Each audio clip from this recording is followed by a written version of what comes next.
Chapter 1. The Midnight Whisper. The grand salon of Ashcombe Manor lay in semi-darkness, its high windows shuttered against the chill of an early October evening. A single oil lamp cast a wavering pool of golden light across the Persian carpet, illuminating the richly carved furniture and muted tapestries that depicted scenes of ancestral triumph. Outside, the wind rattled the shutters, and a light rain tapped insistently against the leaded glass. It was in this uneasy stillness that a sound, soft, deliberate, yet impossible to ignore, drifted through the heavy oaken door leading to the study. Hastings, seated by the hearth in a deep armchair, stirred in his seat. He lifted his head, listening intently. Beside him, Hercule Poirot polished a small silver pocket-watch with painstaking care, his precise movements betraying no alarm. Poirot's keen dark eyes, however, narrowed slightly, as he too absorbed the faint murmur that came again, almost as if someone had whispered a name. "Vous avez entendu cela, Hastings?" Poirot asked, glancing up with an expression so composed it was almost imperceptible. Hastings frowned. "I thought I heard voices, Poirot, but I'm not certain. It sounded urgent." Poirot closed the lid of his watch and rose from his seat, folding his arms behind his back, every inch the picture of serene command. He approached the study door and placed a gloved hand upon its polished surface. The murmur came once more, muffled but unmistakable. A woman's tone, low and breathless, as though she were imparting a last terrible secret, Madame Giroux. Poirot murmured under his breath, recalling the name of the housekeeper who had borrowed this wing of the manor for her personal quarters. But why would she be in the study at this hour? And why the clandestine whisper? With deliberate calm, Poirot turned to Hastings. "Monsieur, accompany me quietly. We shall discover the source of this whisper, yes?" Hastings rose at once, his curiosity piqued, and a flicker of unease passing across his features. He had witnessed Poirot's extraordinary methods countless times, yet there was always something unsettling about being drawn into one of his midnight investigations. They stepped into the corridor, where portraits of stern-looking ancestors seemed to observe them with silent reproach. The light from the lamp revealed a worn runner beneath their feet and a suite of doors, each leading to private sanctums of the manor's residents. Softly, they approached the study entrance. Poirot's slender fingers moved to the brass doorknob, but he paused. "Listen, Hastings. The whisper was not mere idle conversation. There is fear there, something unspoken and urgent. We must proceed with the utmost discretion." Hastings leaned close to the keyhole and pressed his ear against the cool wood. He heard nothing but the hissing wind. Poirot, however, tapped lightly on the door 3 times, each rap measured and thoughtful, a signal, perhaps, or a test of patience. At the 3rd tap, a voice, low, strained, answered, "Who's there?" Poirot's eyes glinted. He moved to stand directly before the door, smoothing the lapel of his perfectly tailored coat. "It is I, Monsieur Hercule Poirot. You need have no fear of me." The lock clicked and the door creaked open a fraction. A pale, trembling hand appeared in the gap, holding a flickering candle. The key turned, and the door swung inward to reveal Madame Giroux, her usually composed countenance now drawn and terrified. Behind her, the study lay in disarray, papers strewn across the desk, a shattered glass tumbler on the floor, and the edge of a tapestry hanging at a grotesque angle. "Madame," Hastings exclaimed, "what has happened here?" The housekeeper's eyes darted between Poirot and Hastings. Her voice quivered. "Monsieur, it is Monsieur Ashcombe. He is no longer among the living." Poirot's expression remained inscrutable as he stepped inside. His gaze swept the room with clinical precision. The gilt-edged blotter stained with crimson, the heavy tome on the desk that lay open to a page smeared with ink, and in the corner, the lifeless figure of Lord Gregory Ashcombe slumped in his chair, a slender dagger protruding from his heart. Hastings gasped. "Good heavens, murder!" Poirot bent slightly, examining the body without touching a thing. His little grey cells were already at work. The angle of the wound, the position of the victim's outstretched hand, the way the carpet beneath the chair was slightly displaced. Everything spoke to him of a carefully staged scene, and of a culprit brazen enough to commit foul play in the dead of night. He rose and addressed Madame Giroux. "You heard the whisper, n'est-ce pas? You were here earlier?" Madame Giroux swallowed hard, clutching the candle as if it were her only lifeline. Yes, Monsieur Poirot. I came to fetch Mr. Ashcombe's diary. He asked me to bring it at once. He said something had been lost. Something terrible." Poirot nodded thoughtfully, turning to Hastings. "A diary, mon ami, our first clue. And yet I sense a deeper game at play. Whoever did this wished for us to find chaos, but chaos is not without order. Let us begin by questioning our witnesses, for in their words and in their silence lies the path to truth." As the rain lashed the windows and the wind shrieked through the manor's eaves, Poirot's slender form cast a long shadow across the study. The whisper beyond the study door had led them to a murder, but it would be Poirot's unrivalled intellect, his understanding of the human heart, that would ultimately unravel the tangled threads of motive and deception before the night was done. Chapter 2. The Gathering of Suspects. The first grey light of dawn filtered through the tall mullioned windows of Ashcombe Manor, replacing the storm-driven shadows with a muted serenity. In the vast drawing-room, stiff-backed chairs were arranged in a semicircle before the fireplace, where Poirot and Hastings now stood. As servants moved quietly about, laying out fresh towels, bringing tea, and shuffling nervously in the corners, each member of the household gathered at Poirot's discreet summons. Madame Giroux, pallid yet composed, introduced them in turn. Lady Eleanor Ashcombe, the victim's widow, swept in, her face a mask of composed grief beneath a widow's veil.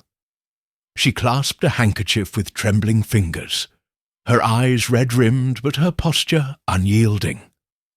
Next came Mr. Charles Whittaker, Ashcombe's long-time business partner, his finely tailored suit spotless despite the night's events. He greeted Poirot with an attempt at cordiality that scarcely concealed tension in his jaw. Miss Lydia Ashcombe, the young niece and sole heir, followed, her cheeks still stained by tears and her gaze flickering between each new arrival. Finally, Mr. Tobias Lang, the butler, and Mrs. Agnes Cartwright, the housekeeper, both of whom had worked at Ashcombe Manor for decades, stood rigidly at attention, their loyalty to the family writ plain in every rigid posture. Poirot surveyed the group with his trademark solemnity, his little grey cells already busy with the patterns of human emotion. He raised a gloved hand to silence the rustle of whispered conjectures that rippled through the room. "Monsieur Whittaker," Poirot began, his precise diction carrying the slightest hint of reproach, "you were informed of Lord Ashcombe's death before the rest of the household, yes?" Whittaker's gaze flickered, and he swallowed. "Yes, Monsieur Poirot. I was summoned by a telephone call from the housekeeper at, well, close upon midnight." "Ah," Poirot murmured, steepling his fingers. "And you arrived here shortly thereafter?" "Within 10 minutes, I should say," Whittaker replied. "Très bien." Poirot turned to Lady Ashcombe, whose elegant composure now seemed to fracture at the edges. "Lady Ashcombe, you were in your private chambers when this horrid event occurred. Did you hear anything unusual?" Lady Ashcombe paused, taking a steadying breath. Only the late storm, and then, quite suddenly, silence. She glanced toward Madame Giroux. "I called for my husband's diary earlier, wishing to peruse his notes on the estate accounts. Little did I know." Her voice trailed off. Poirot inclined his head. "Madame Giroux retrieved that diary, but its whereabouts are now unknown. Perhaps you did not actually require it, yes?" Lady Ashcombe's lips pressed together. I wished to see some entries about the new endowment he mentioned. He said it was urgent." Her tone carried more than sorrow. It hinted at regret. Poirot nodded, then addressed Miss Lydia. "Mademoiselle, you came to the study, did you not? You brought refreshment for your uncle, tea and biscuits, if I recall correctly." Lydia sank into a nearby chair, clutching the armrests. "Yes, monsieur. Poirot. He was working late. He asked for something warm, as he complained of a chill." She gazed down at her hands. "When I knocked, there was no answer, so I waited for Madame Giroux to fetch the key." Poirot's brows lifted. "So you did not enter?" "No," she whispered. "By the time the door opened, it was too late." Poirot made a small note in the air, an elegant flourish invisible to anyone but himself. Then he turned to Tobias Lang, whose expression remained impassive. "You admitted Monsieur Ashcombe to the study at 9 this evening?" Lang inclining his head. "Indeed, sir. He returned from a telephone call at exactly 9:03. He spent the next several hours there, save for the occasional summons I delivered." His voice held the quiet authority of one used to commands, yet the slightest tremor betrayed his unease. "Did he receive any unexpected visitors, Tobias?" The butler's lips flattened. "No one, monsieur. The storm discouraged guests." Finally, Poirot faced Mrs. Cartwright. "Madame, you were in the corridor when you heard the whisper." "I was merely on my way to the linen closets," she explained. But I paused. Something in the tone was strange. I said nothing, for I feared to interrupt. She wrung her apron. "I thought it best to fetch you both, Monsieur Poirot." With each question, Poirot noted small incongruities. Whittaker's shifting gaze, Lady Ashcombe's quick glance toward the library door, Lydia's unsteady voice, Lang's rigid posture, and Cartwright's unspoken dread. He allowed each to linger in the hush that followed their answers, giving them time to reveal themselves in silence. At length, Poirot spoke again. "You see, mes amis, we are a closed circle. None entered or left during the crucial hours save those we have named.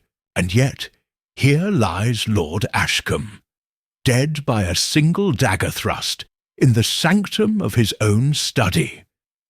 The question is, who among us wielded that dagger, and for what motive? He unfurled a small leather-bound notebook. I wish to examine Monsieur Ashcombe's desk. Only the diary remains to show us what he valued most. If you will show me the place where it rested, perhaps we shall find our next clue. Tobias Lang led them back to the study, where tables had been cleared for forensic examination, but the arrangement of objects remained as the murderer left it. Poirot circled the desk with deliberate care, pausing at the open drawers, the blotter stained in a small crescent of blood, and a single cufflink lying on the floor. "Notice, Hastings," Poirot whispered, pointing to the cufflink. "This does not belong to our victim." He plucked it from the carpet with a thumb and forefinger, examining the intertwined initials.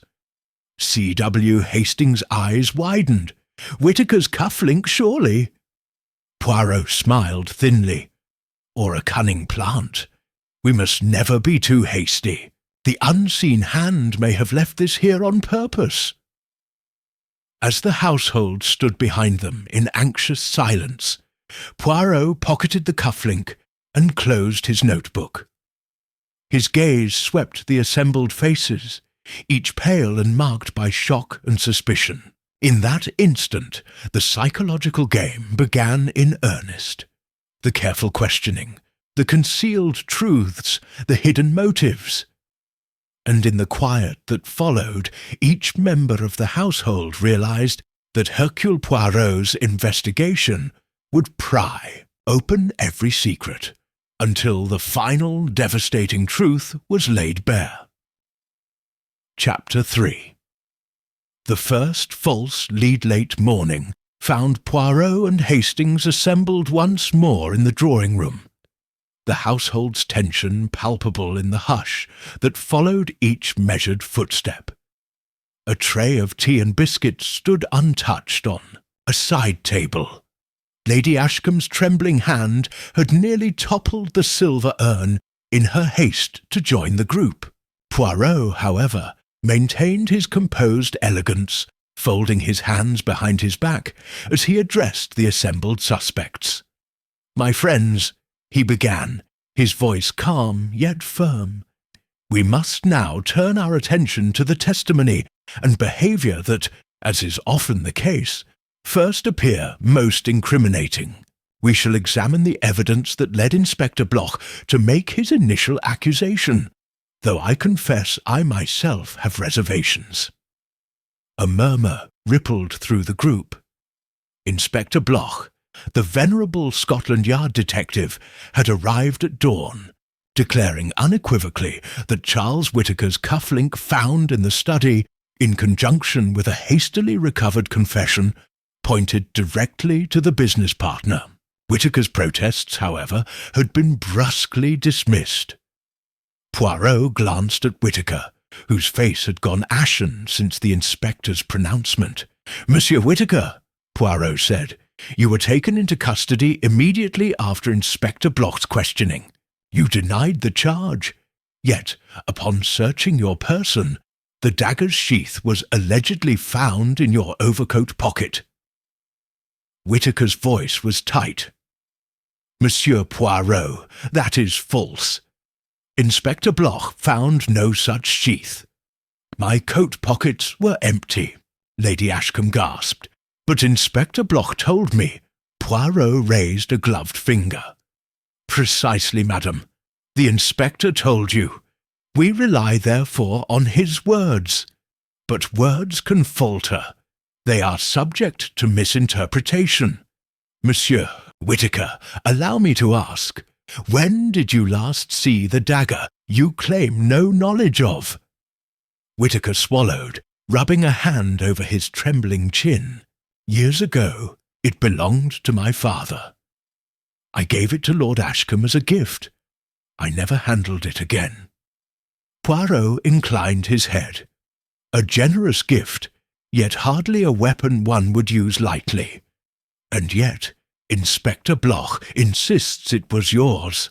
Let us therefore consider the site where he claimed to find it." He beckoned to Mrs. Cartwright, who brought forward an overcoat draped over a chair. Poirot smoothed the fabric with a single fingertip, examining the pockets. "You see, Hastings, not a trace of blood, dye, or even a single fibre dislodged. And yet the inspector's report states that the blade was extracted here." Hastings peered closely. "Indeed, Poirot, this coat appears untouched." "Exactly," Poirot agreed. He laid the garment aside and turned to Lady Ashcombe. "Madame, when Inspector Bloch questioned you, you recounted finding a note in your husband's handwriting, an admission of fear, hinting at betrayal by a trusted friend. Do you recall its contents?" Lady Ashcombe's breath hitched. "He wrote that he feared someone he trusted would kill him, and that he would meet his fate where whispers turned to screams." I was so distraught, I scarcely looked beyond those words. Poirot nodded. "A dramatic message indeed, and yet no such note has been produced." Madame Giroux searched the study thoroughly. Nothing of the sort was found among Lord Ashcombe's papers. "Tell me, madame, could it be you mistook Lord Ashcombe's pencilled margin notes for a letter?" The widow's eyes darted to Madame Giroux, who averted her gaze. "Perhaps I was confused. The room was in disarray. I cannot be certain." Poirot's lips curved slightly. "Uncertainty is an honest response, madam. But if there was no note, one wonders who provided the inspector with that story." Murmurs followed Poirot's words. Chasms of doubt began to open around Whittaker. Yet this was exactly what Poirot intended. He steered the conversation toward the next clue. "Miss Lydia, you saw Monsieur Whittaker leave the study earlier. In the evening, did you not? You described hearing raised voices. Whose voices, mademoiselle?" Lydia pressed her lips together.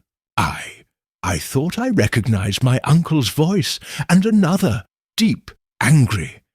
I then heard doors close. I assumed it was Monsieur Whittaker, for he was the only other man present." "An understandable assumption," Poirot responded, "but no one else could have approached the study unseen. Tobias Lang, might you have delivered something to Lord Ashcombe after Whittaker's visit?" The butler hesitated. "I brought him his late supper around 9:30. I knocked, received no answer, and left the tray by the doorway." "And you did not enter?" Poirot pressed. "No, monsieur." Poirot folded his arms. "Then the raised voices Miss Lydia heard may have been a different pair. Let us also recall that the storm masked many sounds. Wind and thunder could well have distorted the source." Turning to Inspector Bloch, who had listened in silence, Poirot extended a polite nod. "Inspector, you believed Monsieur Whittaker guilty based on the cufflink and your assertion of locating the dagger sheath. I propose, however, that both may have been deliberate misdirections." Bloch's stout figure stiffened. "Misdirection, Poirot. Those are serious words."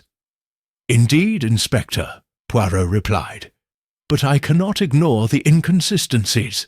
No sheath on the coat, no note, and an ambiguous witness report.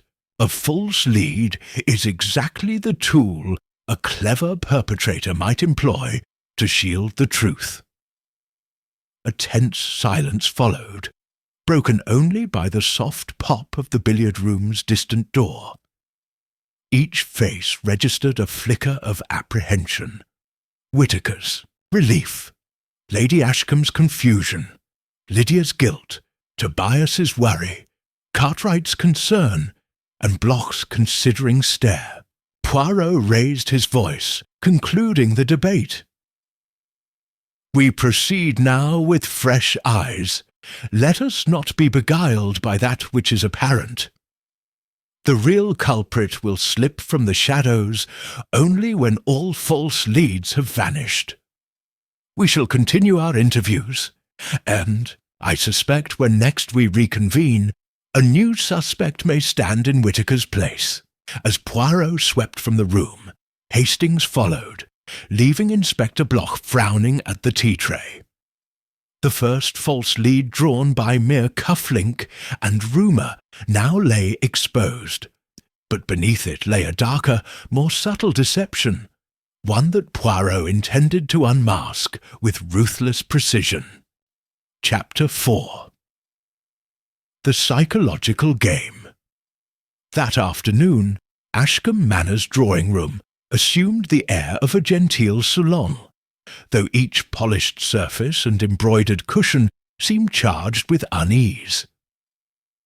Poirot, seated in his favourite tufted armchair, sipped a leisurely cup of tea while Hastings stood by the window, observing the storm-swept gardens beyond. Lightning had given way to a brooding quiet, and the household appeared subdued as servants moved like ghosts along the corridors.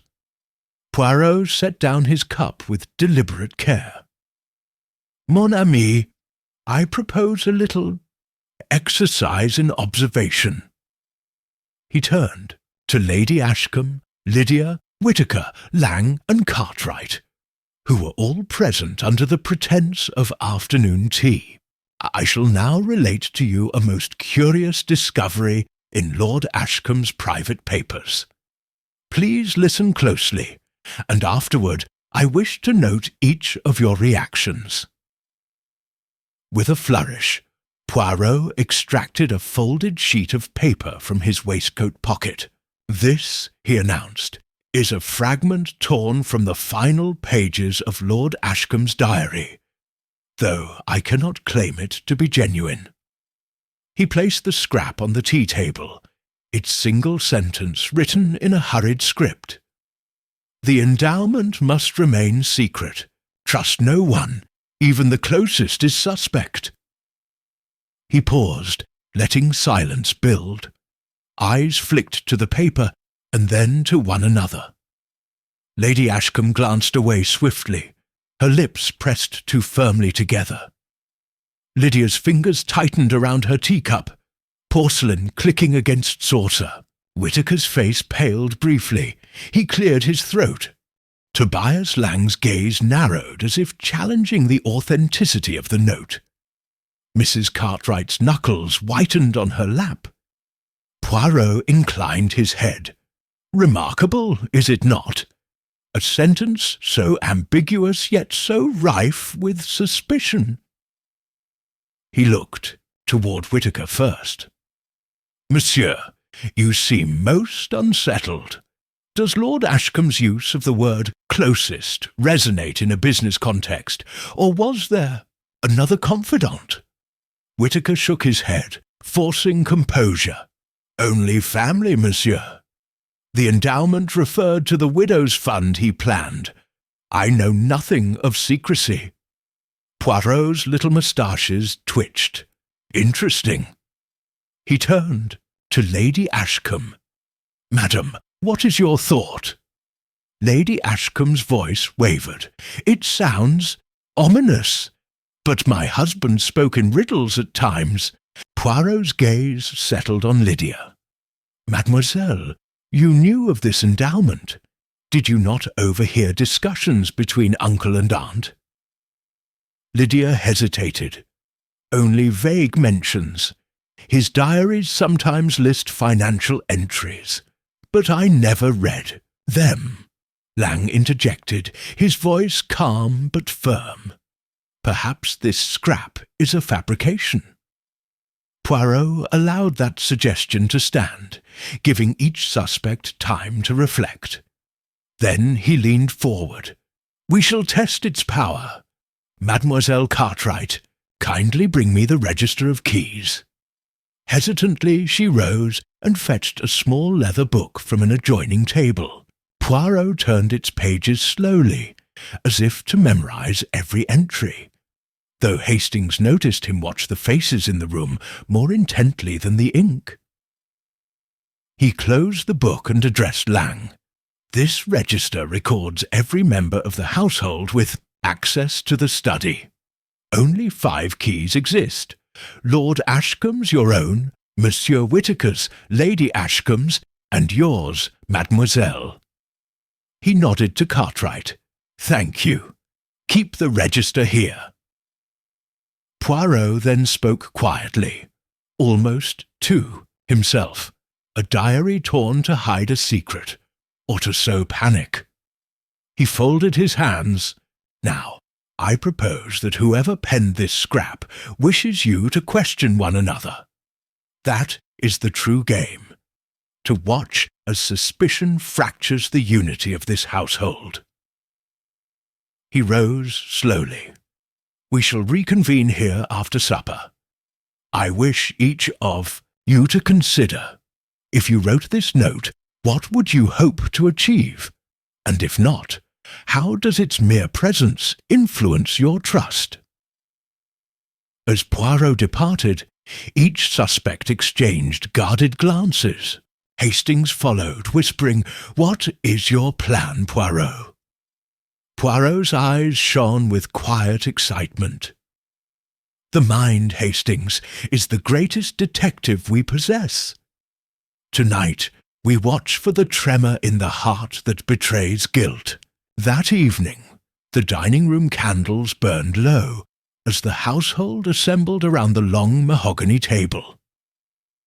Poirot took his seat at the head, placing the scrap of paper before him like a challenge. Over courses of roast lamb and seasonal vegetables, conversation was polite but tense. Subtle tests abounded. Poirot asked Lady Ashcombe to pass the wine, watching how her hand lingered. He inquired of Lydia's plans for the estate. Observing her voice's pitch, he questioned Whittaker about his partnership with Lord Ashcombe, noting the quickness of his responses. By dessert, the psychological game had begun to bear fruit. Lady Ashcombe's composed demeanour cracked when Poirot casually mentioned the missing diary, her fork trembling as she dabbed at her lips. Lydia's laughter, forced and too loud, jarred like shattered glass. Whittaker's foot tapped under the table, a repetitive drum betraying anxious haste. Lang kept his back rigid, and eyes fixed on his plate, but sweat beaded on his brow. Cartwright's teacup soon lay empty, her knuckles white around the handle. As the last of the cherries' jubilee was cleared away, Poirot raised his voice gently. "Mes amis, I thank you for your patience. Soon, the next chapter of our investigation will unfold. For now, consider that in this room, no glance, no word, nor hesitation goes unnoticed." He stood extending a polite bow. "You may retire to your chambers. Sleep, for tomorrow we shall uncover more than mere words on a scrap of paper."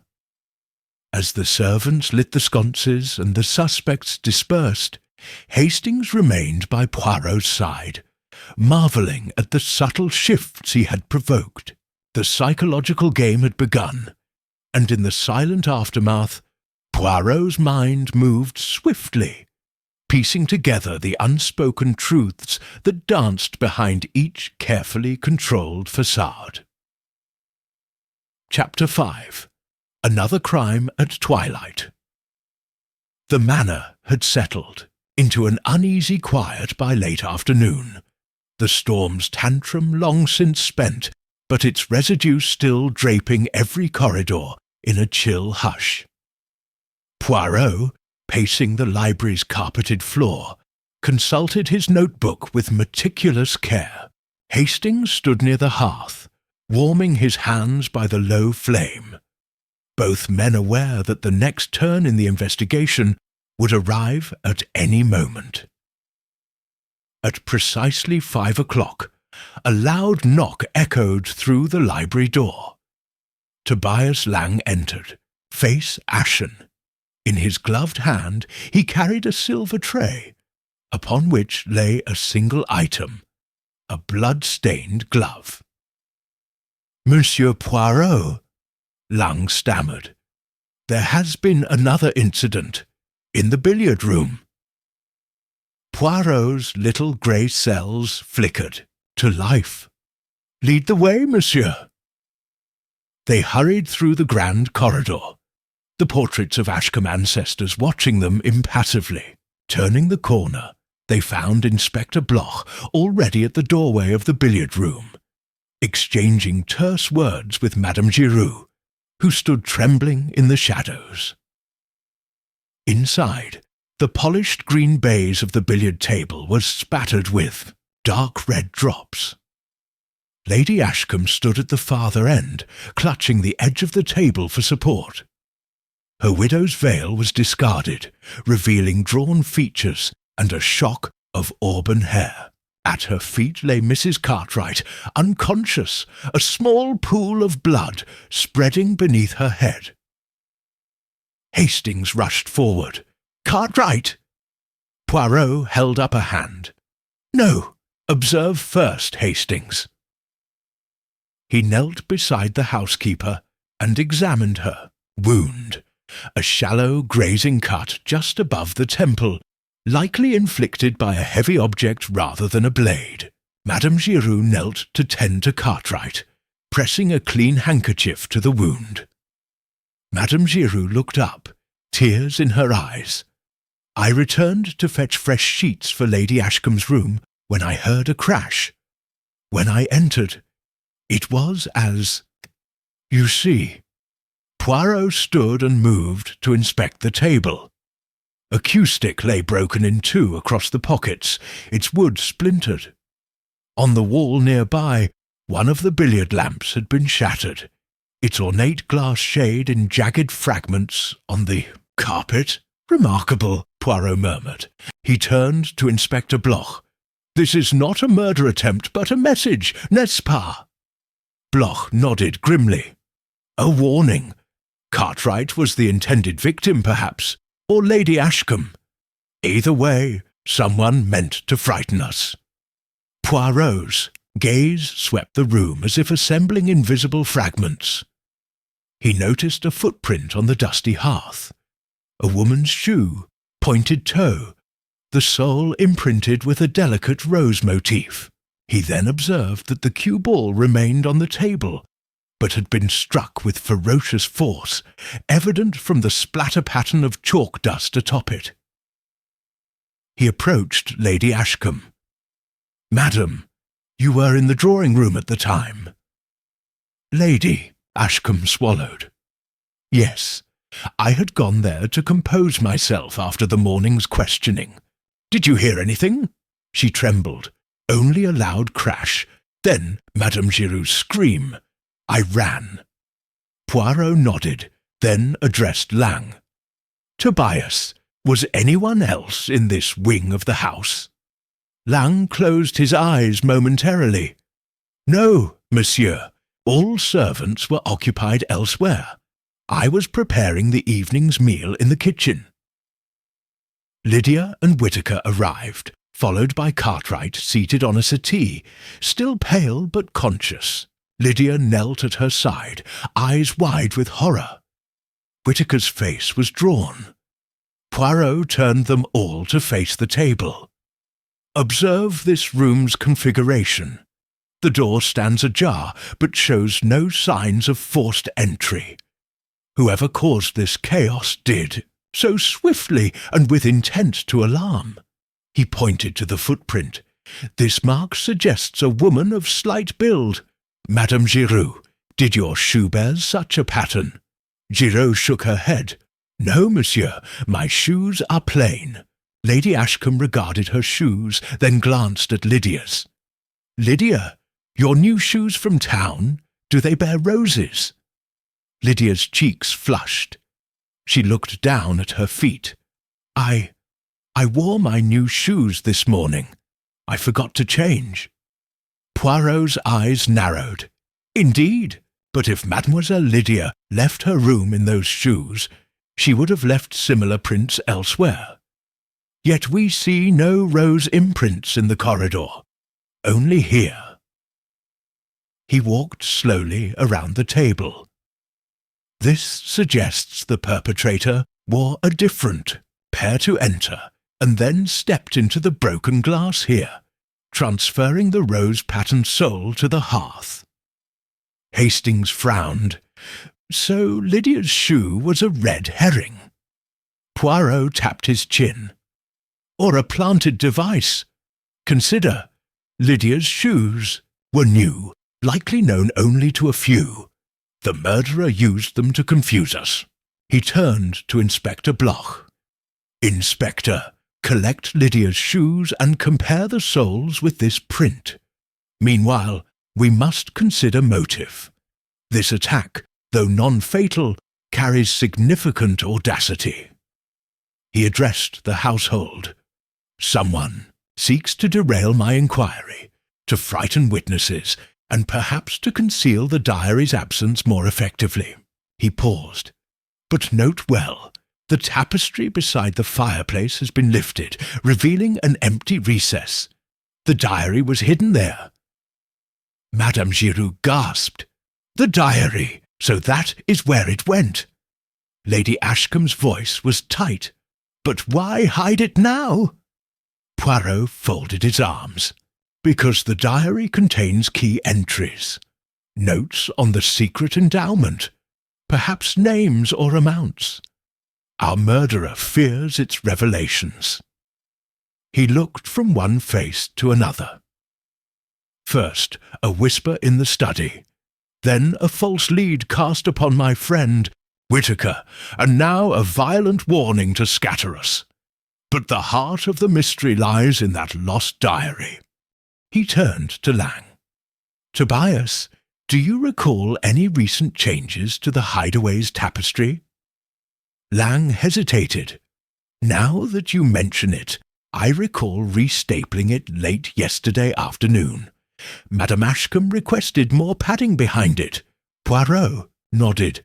Padding to cushion a blade's removal, perhaps. He held up one slim finger. Monsieur Whittaker, you had opportunity to visit the hideaway while the storm raged, did you not? Whittaker stiffened. I passed by, but I did not enter. And you, Lady Ashcombe? She sank into a chair. I ordered the extra lining, but did not check behind the tapestry. Poirot's gaze fell on Lydia. Mademoiselle, did you help your aunt with the lining? Lydia's lips trembled. I held the fabric, yes. Poirot's moustaches quivered. A convenient excuse. No, together you both knew of the hideaway and of how to access it. A tremor ran through the room. Hastings whispered, the second crime, intended to obscure the first. Poirot agreed, yes, but this attempted assault, though alarming, was no mere act of fear. It was calculated to hinder our pursuit of truth, and yet, in doing so, our murderer made a grave mistake. They underplayed human nature. Fear tightens the bonds of trust rather than loosens them, especially when one's salvation lies in another's assistance. He squared his shoulders. We now must retrieve the diary and decipher its secrets. With its contents revealed, every motive will stand exposed. Tomorrow, at first light, we will search the recess and confront the author of this psychological onslaught. As the household retired with heavy hearts, Poirot lingered by the billiard table, studying the broken cue and the pattern of debris. The second crime had only intensified the enigma, and he, as ever, welcomed the challenge to his little grey cells.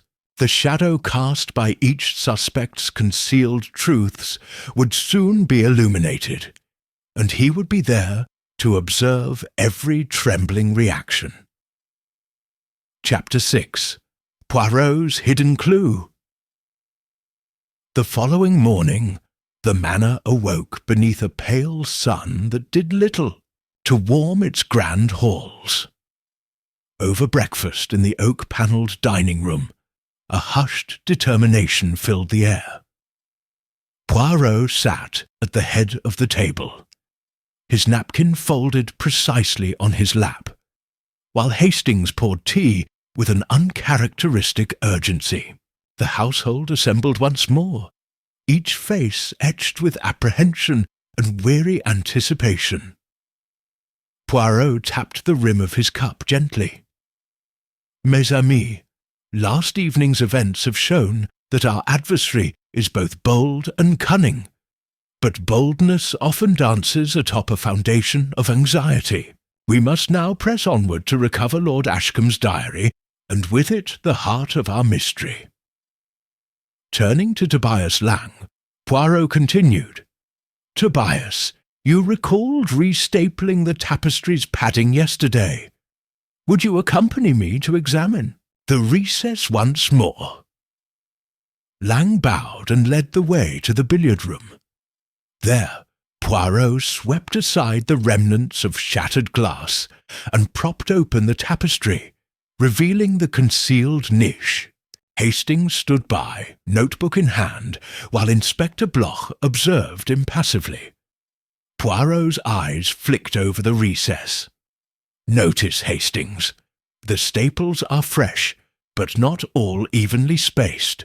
There, 3 staples closer together than the rest."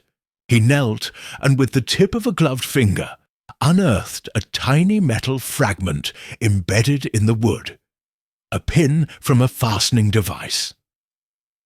"This is the remains of a 2-part lock pin, used to secure a small box." Hastings peered closer. A lock, pin, but the diary lay here, without box or cover. "Precisely," Poirot agreed. "The murderer removed both box and diary, leaving no trace. But in their haste, they left this fragment. Note also the faint gouge marks on the wood beneath. Someone forced the box upward swiftly." He stood, pressing his palms together. "We must find that box." He beckoned to Lang. "Tobias, have you observed any small container missing from the study? A cigar box, perhaps, or a jewellery casket?" Lang's brows furrowed. There was an ebony cigar box on the desk's upper shelf. Gone now. I thought it misplaced among Lord Ashcombe's papers. Poirot's moustaches twitched. "Come then." He led the way to the study, where the desk's shelves were now empty. He examined the shelf's edge, noting a faint smudge of dusty residue. With a practised eye, he found 3 tiny indentations along the underside of the shelf, matching the spacing of the staples behind the tapestry. "Mes amis," Poirot announced upon returning to the billiard-room, "we have sufficient evidence to recover the box, and with it, the diary." He directed Lang to retrieve a small crowbar from the servants' pantry. Under Poirot's careful supervision, Lang slipped the crowbar into the indentations, prying gently. With a soft click, a hidden latch released, and the shelf swung forward, exposing a narrow compartment.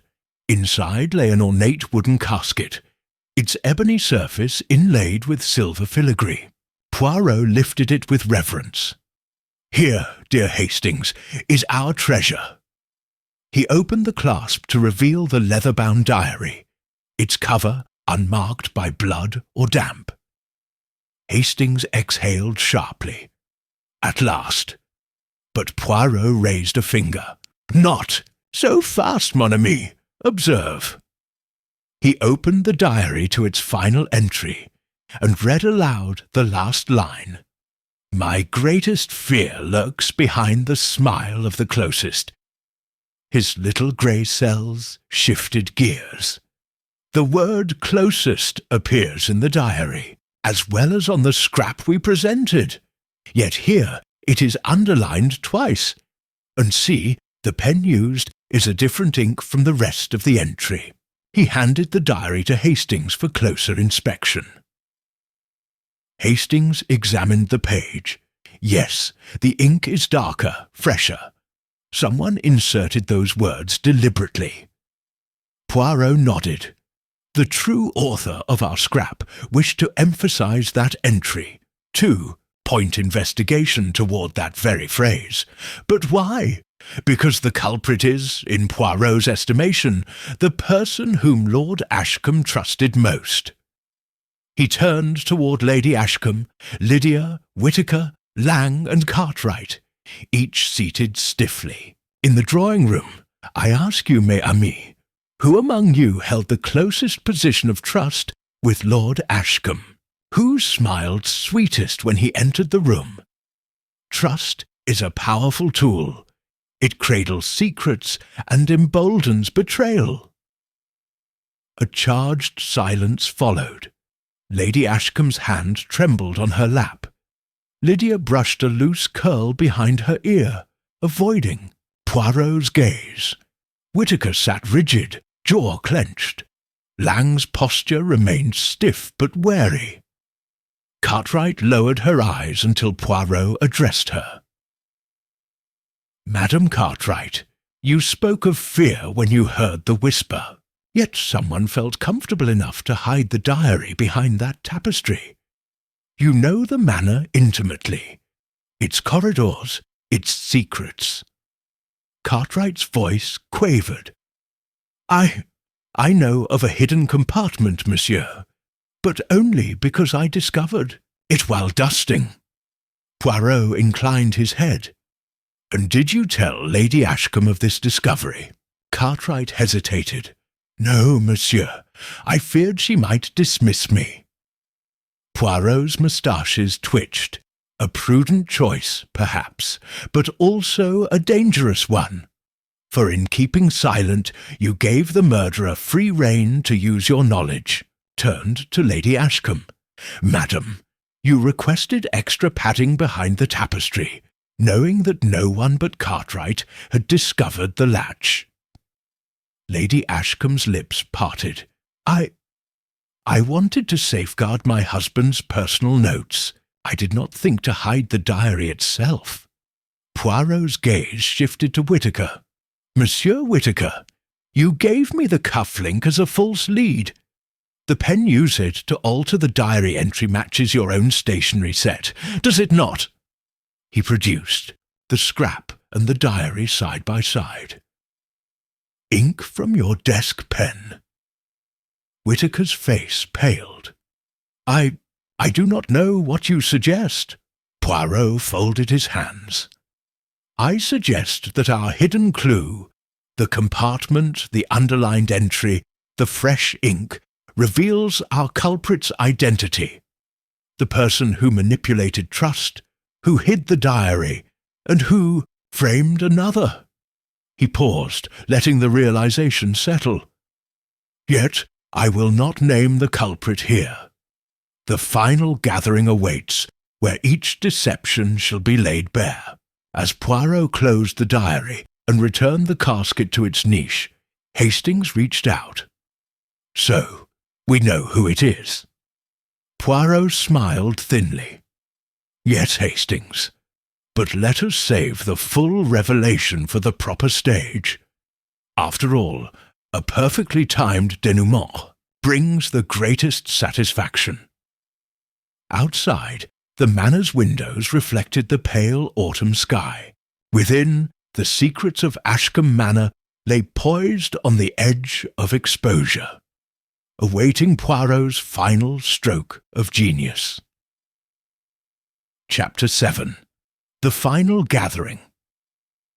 That evening, the drawing-room glowed with lamplight, its tall windows curtained against the gathering. It was dusk. The household assembled at Poirot's request. Lady Ashcombe and Miss Lydia perched side by side on a velvet settee. Charles Whittaker and Inspector Bloch stood near the mantel. Tobias Lang and Madame Giroux flanked the doorway, Hastings, and Poirot took seats facing them all. The atmosphere was taut, each person aware that the moment of reckoning had at last arrived. Poirot rose, his posture impeccable, and tapped his walking stick lightly against the parquet floor. Mes amis, thank you for coming. Tonight we assemble, not as suspects, but as witnesses to truth. You have each played a part, wittingly or unwittingly, in a tapestry of deception. Now, allow me to draw aside the final threads. He produced the recovered diary and placed it on the low table between them. This diary was hidden behind the billiard-room tapestry, removed by a hand both familiar with this house and determined to silence its contents. Within its pages lies the key to motive and method. But let us proceed step by step. He opened the diary to the final entry. Observe this underlined phrase. My greatest fear lurks behind the smile of the closest. A chilling sentiment indeed. He closed the cover and laid the leather-bound volume aside. Yet note the ink beneath. Fresh, darker than the preceding lines. Someone returned to this spot, deliberately, emphasized those words, and then tore a matching scrap, our planted fragment, to sow panic. He turned to Whitaker. Monsieur, you admitted gifting Lord Ashcombe the dagger years ago, yet you also provided Inspector Bloch with a confessional note, which was never produced. You meant to frame another. Is that not so? Whitaker's breath caught. He took a step forward, then paused. No, Monsieur Poirot. I did nothing of the sort. Poirot inclined his head. Let us recall the cufflink in the study. A clever misdirection, was it not? Planted to implicate you, but found lacking when your coat showed no sheath, your pockets no blade. Whitaker's shoulders slumped. I realize now I was at the wrong end of a cruel jest. Poirot nodded and shifted his gaze. Lady Ashcombe, you requested extra padding behind the tapestry, a prudent measure to protect private notes, or so you claimed. In truth, you knew of the secret compartment, yet chose silence. Lady Ashcombe's elegant composure faltered. Her voice trembled. I did not wish to hide anything. I only feared my own ignorance of his intentions. Yet by withholding that knowledge, you allowed the murderer to deploy it, Poirot observed gently. He turned to Madame Giroux. Madame, you heard the midnight whisper, and alerted us. That whisper, an urgent plea, came from no one but you as you sought your diary. But you did not glimpse the killer. Madame Giroux bowed her head. I only know what I heard, monsieur. Precisely, Poirot replied. You speak truth. Contrast this with the scene in the billiard-room. A brutal warning delivered under cover of darkness. A broken cue stick. A victim nearly felled. That assault was not random. It targeted those who sought the diary. He looked at Lang. Tobias, you restapled the tapestry hours before the murder. You alone had the means to know its inner mechanism, and to conceal or reveal it at will. Lang met Poirot's gaze steadily. I acted only on Lady Ashcombe's orders. Poirot's moustaches twitched. Orders given without knowledge of true purpose, a detail you failed to question, Tobias. He turned finally to Lynn. Miss Lydia. Mademoiselle, you carried tea to your uncle, wearing those new soft rose shoes. You thought the footprint might guide us. Instead, it misled, conjured by your innocence. Lydia raised her eyes, whispering, "I did not wish harm to come to any of us." "Indeed," Poirot agreed, "but innocence can serve as a shield for guilt." He paused, drawing a breath. In the hushed room, every face was painted with dread and anticipation. "Mes amis, we have traversed false leads, endured violence, and uncovered hidden latches. Each of you has been tested and found wanting in some measure." He lifted the diary. "But I have seen beyond these trials. I have observed the smallest tremor in the hand that hides deceit." He closed the book and placed it on the table's center. "Tomorrow, at first light, I shall name the person who manipulated trust, planted evidence, and sought to silence Lord Ashcombe's voice forever. Until then, you may reflect upon these revelations." Poirot inclined his head in farewell, signalling the end of the gathering. One by one, the household rose, their footsteps echoing on the polished floor. Hastings lingered to confer quietly with Poirot. "I sense you know the culprit," whispered Hastings. Poirot smiled faintly. "It is as clear as print on this page, Hastings. Yet the theatre of the final reveal demands its moment. Patience, mon ami, patience." As the suspects dispersed, the drawing-room settled into a tense silence. Outside, the night pressed against the windows, but within, the stage was set.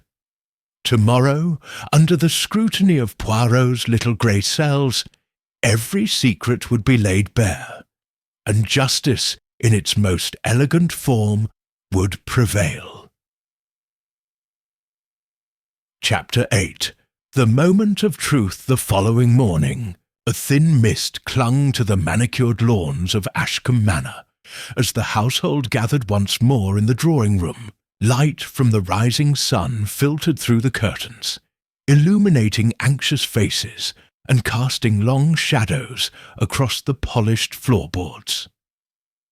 Lady Ashcombe sat rigidly on the velvet settee, her pale gloves tightly clasped in her lap. Miss Lydia's eyes were red-rimmed, and she sat with her shoulders hunched. Charles Whittaker stood by the mantelpiece, hands buried deep in his pockets, while Tobias Lang and Madame Giroux flanked the doorway, their expressions taut. Inspector Bloch took his station near the hearth, notebook in hand, and Hastings, ever loyal, positioned himself unobtrusively beside Poirot. Poirot rose with serene dignity, his morning coat impeccable, his little grey cells already humming with the final pieces of his intricate puzzle. He cleared his throat softly and spoke in measured tones. "Mes amis, today we conclude our inquiry. Last night I reserved my final revelation for this moment, and I ask for your full attention. The answers you seek lie not in mere chance, but in the very heart of human motive." He turned first to Madame Giroux. "You heard a whisper in the study, an urgent murmur that brought us here. That whisper, however, was not a plea for help, but a misdirection. For you, madam, were the only person who could enter the study without suspicion, yet you claim no glimpse of the killer." Madame Giroux's posture tightened. "I swear I saw nothing." Poirot inclined his head. "Your truthfulness is not in question. Rather, your knowledge of the manor's secrets, particularly the tapestry's hidden compartment, proved indispensable to the true culprit." He paused, letting the weight of his words settle. He moved to the low table and lifted the leather-bound diary once again. This diary's final entry, underlined twice and written in fresh ink, implored us to distrust the closest. The scrap we presented last evening echoed that phrase to intensify paranoia. But the fresh ink was not from Lord Ashcombe's pen. It was from Monsieur Whittaker's desk set. Monsieur Whittaker, you supplied the means to write this diversion. Whittaker's face paled. No, Poirot. I never wrote that line. Poirot raised a gloved finger. On the contrary, you did.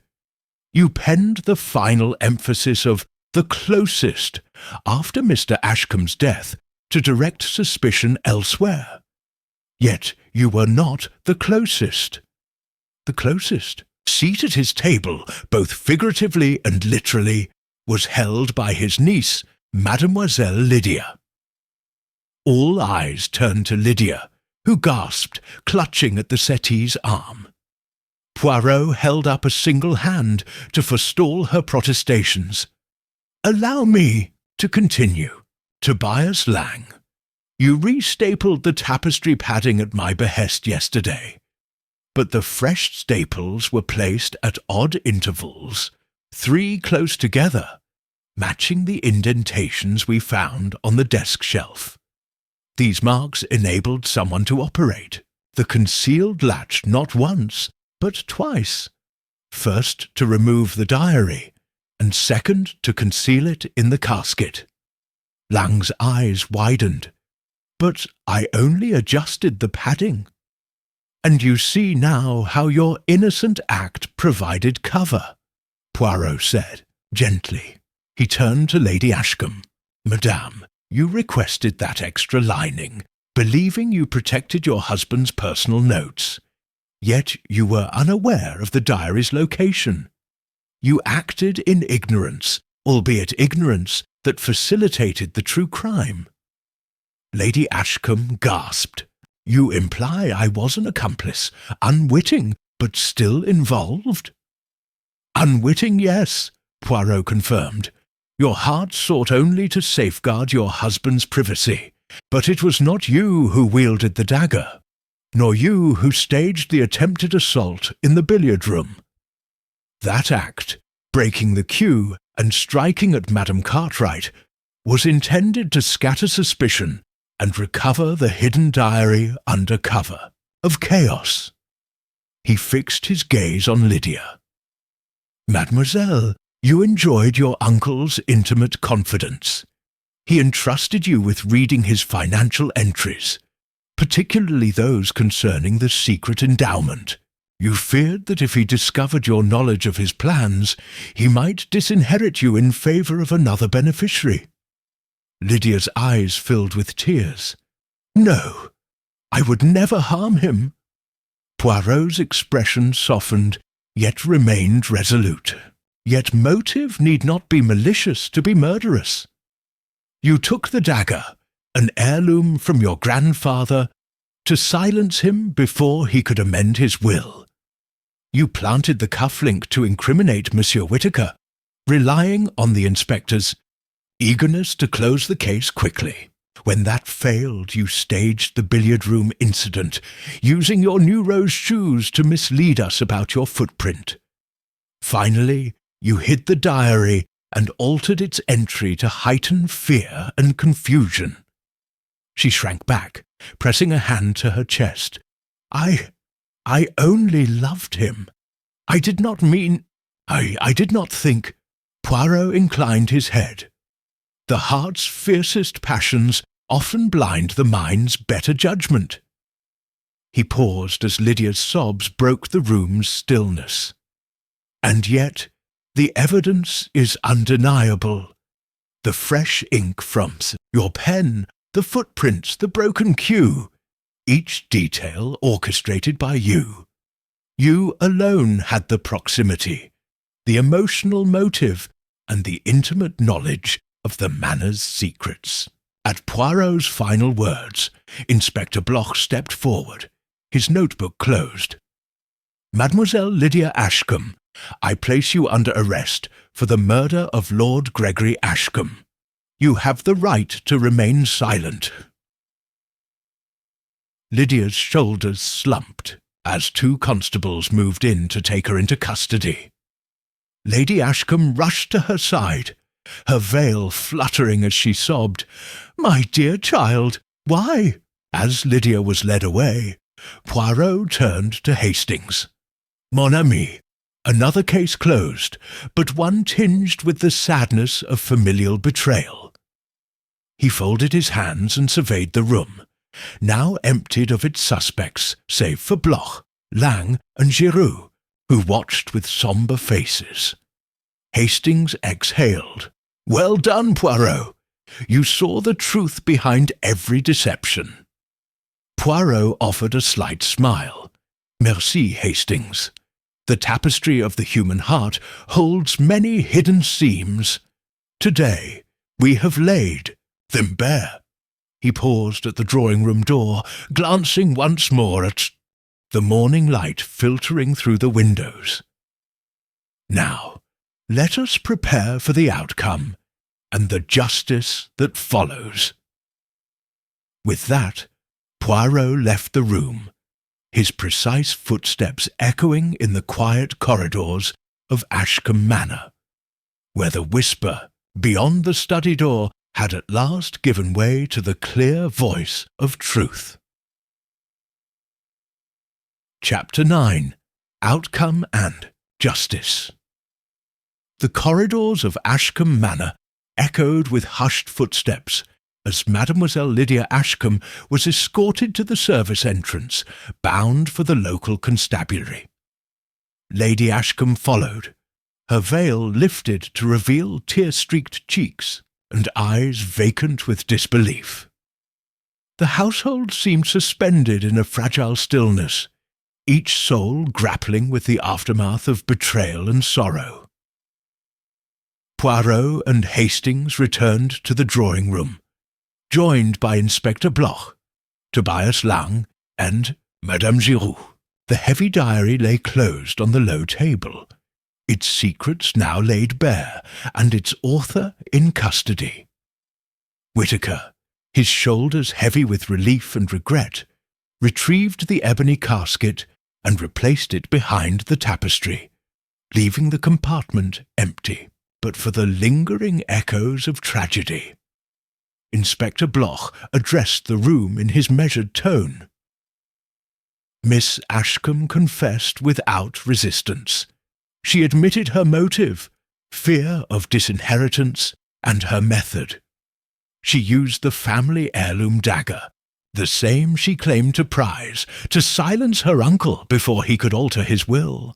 She then orchestrated diversions to mislead us all. He met Poirot's gaze. "Without your insights, Hercule, this case would have been closed on false pretenses. You've saved an innocent man from wrongful accusation, though at a great personal cost to the family." Poirot inclined his head modestly. "Justice demands that we see through the mist of misdirection, Inspector. Yet justice can be neither swift nor painless when blood and trust entwine." Lady Ashcombe entered once more, supported by Madame Giroux, her composure returning at the sight of Poirot. "Monsieur Poirot," she whispered, voice brittle, "how can my heart bear such a weight? My own niece, my dear Lydia, capable of this cruelty?" Poirot rose and approached gently. "Madame, the heart's mysteries are as intricate as any puzzle. Love, fear, desperation, they can compel the most unlikely actions. We must remember that Mademoiselle Ashcombe acted out of terror for her future, not malice. Her remorse was evident." Hastings offered Lady Ashcombe a console. "At least her confession spares her from further suffering, and you will have time to care for her in prison." Lady Ashcombe nodded, though her eyes remained distant. "Time is a poor healer, Hastings. Yet I shall pray for her, and for us all." Turning to Lang, Poirot said, "Tobias, I thank you for your steadfast service. The manor endured much this night. Lang bowed. I only served my lady and the household. I am glad the truth emerged. Madame Giroux stepped forward. And I, too, must apologize for my silence about the hidden compartment. I feared overstepping my station. Poirot regarded her kindly. Madame, you acted out of loyalty. It was the murderer who exploited your discretion for darker ends. You bear no fault. Whitaker cleared his throat softly.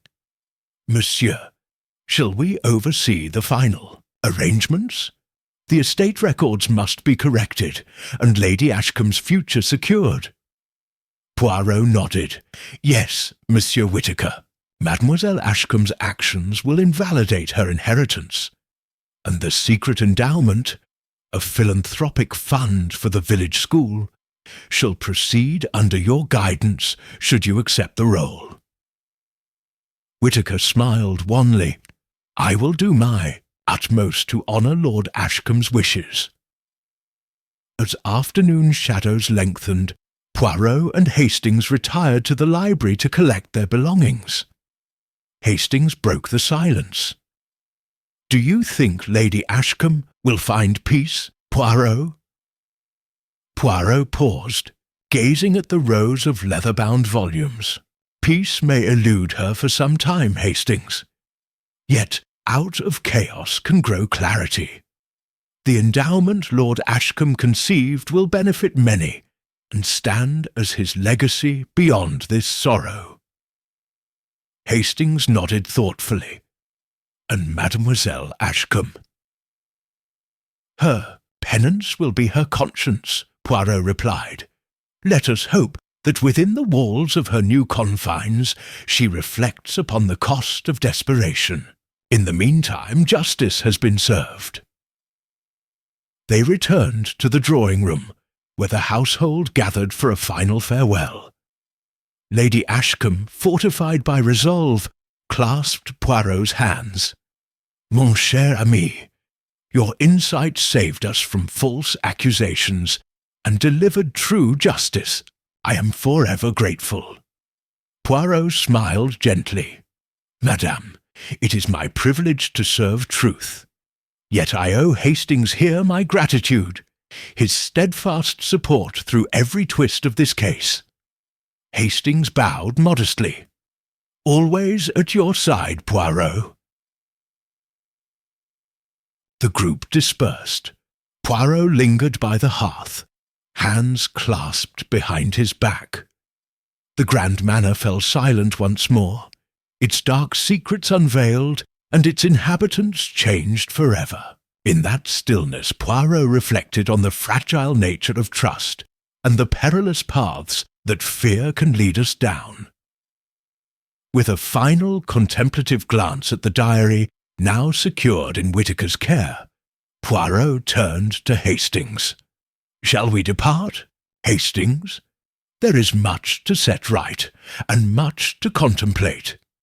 Hastings offered his arm. Indeed, Poirot, another case closed, and another lesson in the complexity of the human heart. Together they left Ashcombe Manor, the evening's golden light guiding them toward the next mystery awaiting their little grey cells. Chapter 10. Departure and Reflection. The late afternoon sun cast a warm glow through the tall windows of Ashcombe Manor as Poirot and Hastings gathered their belongings in the grand vestibule. The household had dispersed. Inspector Bloch to file his report, Tobias Lang and Madame Giroux tending to the remaining chores, and Lady Ashcombe retreating to her chambers to seek solace in prayer. Even the echo of the day's revelation seemed to linger in the ornate corridors, as though the very walls had absorbed the night's drama and the morning's sorrow.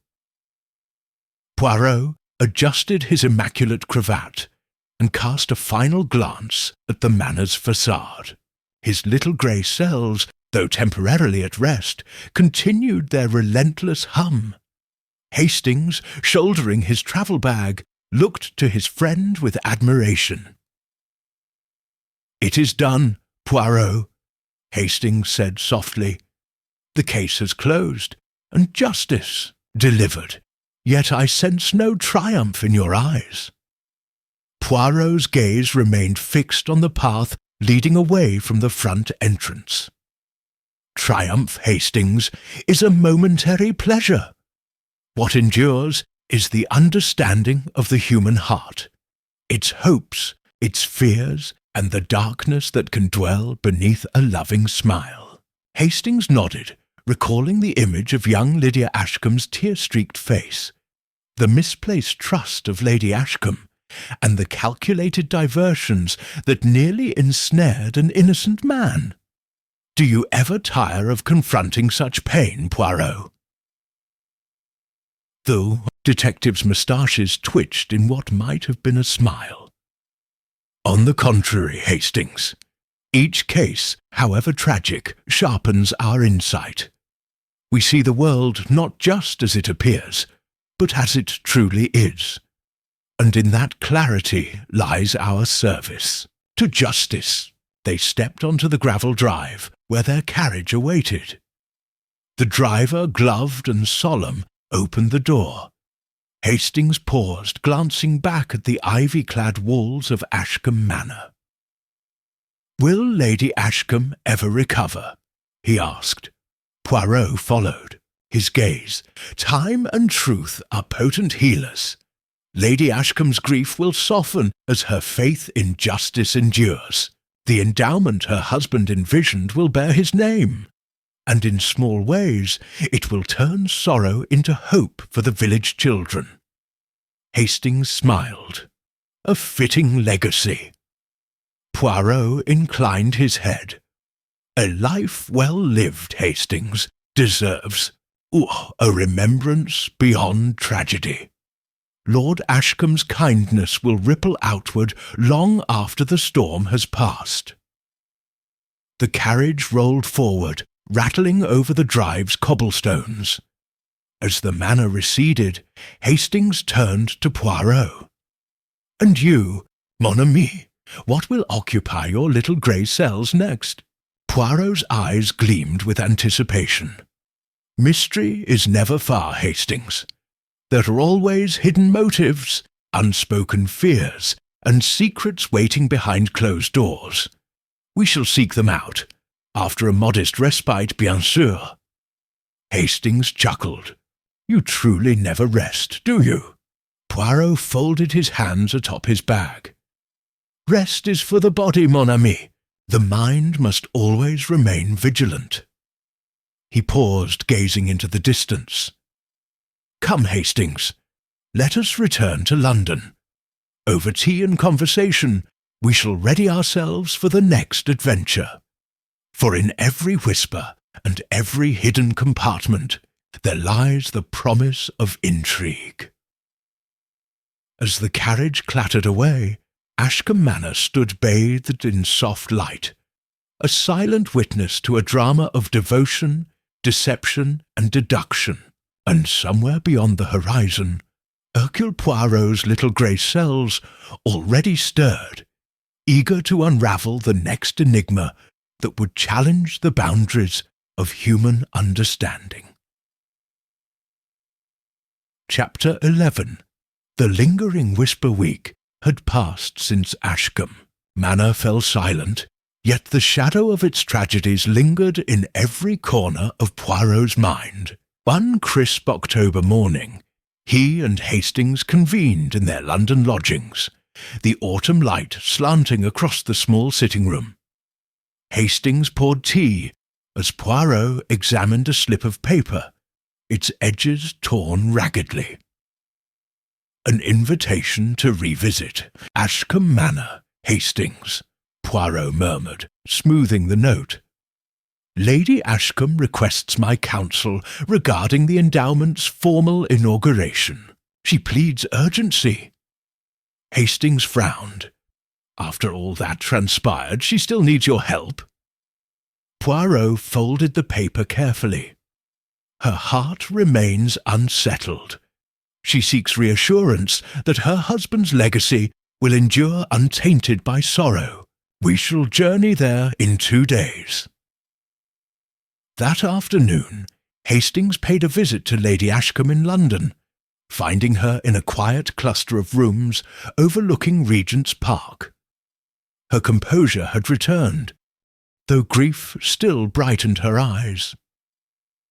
As they discussed the fund's details, a small ebony box, identical in design to the casket at the manor, rested on a side table. Inside lay a single folded letter, sealed with red wax, bearing Lord Ashcombe's crest. Lady Ashcombe's hand trembled as she broke the seal.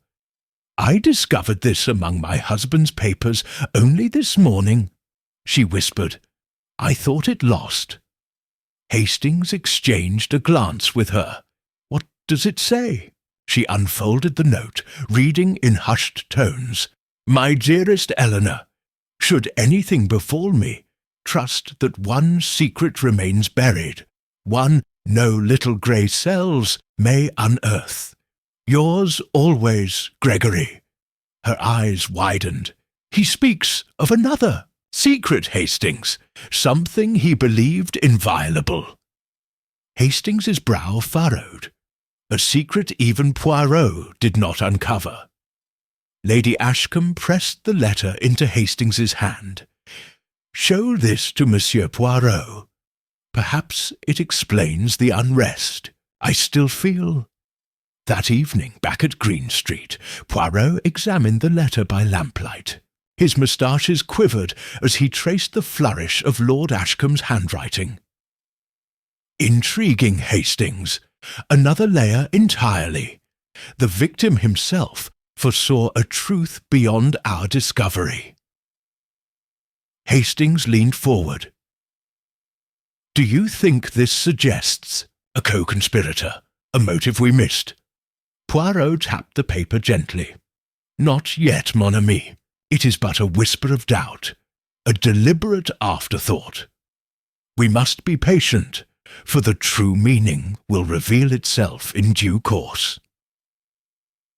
He folded the letter and placed it alongside the diary's final page.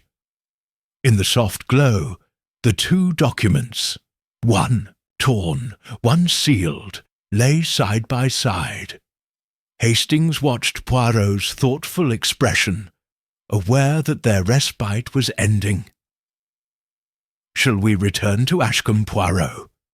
Hastings asked. The detective rose, smoothing his waistcoat. "At dawn, mon ami, for the little grey cells must once more probe the unseen corridors of human motive." Outside, the London streets glittered with rain. Inside, Poirot's mind raced, contemplating the new whisper from beyond the grave, a secret that threatened to outlast even his formidable powers of deduction. And so, the faint echo of Lord Ashcombe's warning beckoned them back to the manor, where another revelation awaited at the threshold of truth. Chapter 12. The Echo of Truth. The pale dawn mist clung to the ancient oaks lining Ashcombe Manors drive as Poirot and Hastings alighted from their carriage. Lady Ashcombe awaited them on the front steps, her black cloak swirling in the autumn breeze. In her hand she carried the ebony letterbox and the sealed note of her late husband, its red wax still unbroken. "Monsieur Poirot," she said, voice steady but laced with emotion, "we have come at last to fulfill Lord Ashcombe's last wishes, and to confront the secret he believed none could unearth." Poirot inclined his head. "Madame, the little grey cells have pondered your husband's final sentiment. It is time we give voice to that whisper from beyond." She led them through corridors, now familiar, pausing before the library door where so many revelations had unfolded. Inside, the servants arranged chairs for the small assembly. Tobias Lang, Madame Giroux, and Charles Whittaker, each bearing respect for the solemn occasion. Inspector Bloch, too, stood by the hearth, his presence a testament to the seamless cooperation between justice and mercy. Lady Ashcombe broke the wax seal and withdrew the folded note. Clearing her throat, she read aloud, "My dearest Eleanor, within these walls lies not only my fortune, but my confession. A promise of undying love sealed in this box. Should I fall, know that the greatest treasure is not wealth, but the bond we share. Reveal this only when grief's grip has loosened, and let it bind broken hearts anew. Yours eternally, Gregory." A hush fell. Poirot's keen gaze softened as he examined the small lockbox at her feet. With a graceful motion, she lifted the lid to reveal a simple gold locket inside a miniature portrait of Gregory and Eleanor on their wedding day. "Treasures of the heart," Poirot murmured. Monsieur Ashcombe's final secret was not another crime, but a testament to enduring love, a gift meant to heal rather than harm. Lady Ashcombe pressed the locket to her cheek, tears glistening. "I feared there was more darkness to uncover. Instead, he offered light." Whittaker stepped forward. "The endowment ceremony, madam, follows at 11. The school children await, and the village will rejoice in your generosity." Madame Giroux and Tobias Lang bowed respectfully. Inspector Bloch, notebook in hand, allowed himself a rare, gentle smile. Hastings watched Poirot, noting the subtle relief in his friend's eyes. Poirot rose and addressed the small gathering. "In every mystery, we probe the depths of human motive, greed, fear, betrayal. Yet today, we find our greatest clue in an act of compassion. Monsieur Ashcombe's final message reminds us that, beyond suspicion and sorrow, the human heart remains capable of profound kindness." Lady Ashcombe fastened the locket about her neck, its weight both physical and symbolic. "Thank you, Monsieur Poirot, for guiding us through darkness into this moment of grace." Poirot bowed. "It was your courage, madame, that invited truth to light. Now, let us proceed to honour Lord Ashcombe's legacy, with justice served and love celebrated." As they filed from the library into the crisp morning air, the manor doors closed gently behind them. The echo of truth had at last banished the final whisper of doubt, and Ashcombe Manor stood poised to begin anew, its shadows dispelled by the quiet power of loyalty, forgiveness, and the unbreakable bonds of the human heart. Chapter 13. Endowment Ceremony. A crisp autumn breeze swept through the village green as Lady Ashcombe, flanked by Poirot and Hastings, took her place beside the newly unveiled plaque for the Gregory Ashcombe Scholarship Fund. Children from the local school clustered before her, clutching bouquets of daisies. Townsfolk lined the periphery, their faces alight with gratitude. Tobias Lang had supervised the fine linen bunting, and Madame Giroux distributed steaming cups of cider to the assembled guests. Lady Ashcombe cleared her throat. "Today we honour my late husband's vision, to provide opportunity for every child of Ashcombe Village, regardless of fortune." She pressed the gold locket at her throat.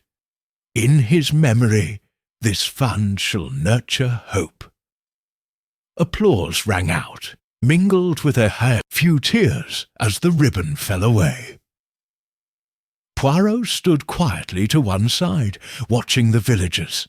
He noted the eager smiles of the school children, the proud gaze of their teacher, and even the curious glances of Inspector Bloch, who had come to oversee the formalities. Hastings caught Poirot's eye. "A fitting tribute, wouldn't you say?" "Très bien," Poirot whispered. "And yet, mon ami, observe how hope can mask lingering unease." He nodded toward Lady Ashcombe, whose composure wavered as she scanned the crowd, perhaps seeking a familiar face in her grief. After the formal speeches, guests mingled under the golden canopy of leaves. Poirot and Hastings strolled toward the Manor's entrance, where Lydia's empty chair stood as a silent reminder of loss. Hastings sighed. She would have been proud today. Poirot's moustaches twitched. Indeed, but grief does not vanish with ceremony. It changes shape, hidden behind smiles and applause. He paused, listening to the distant laughter of children. The fun's success will heal many, yet the echo of past deeds remains beneath these joyous sounds. Our work is never truly done.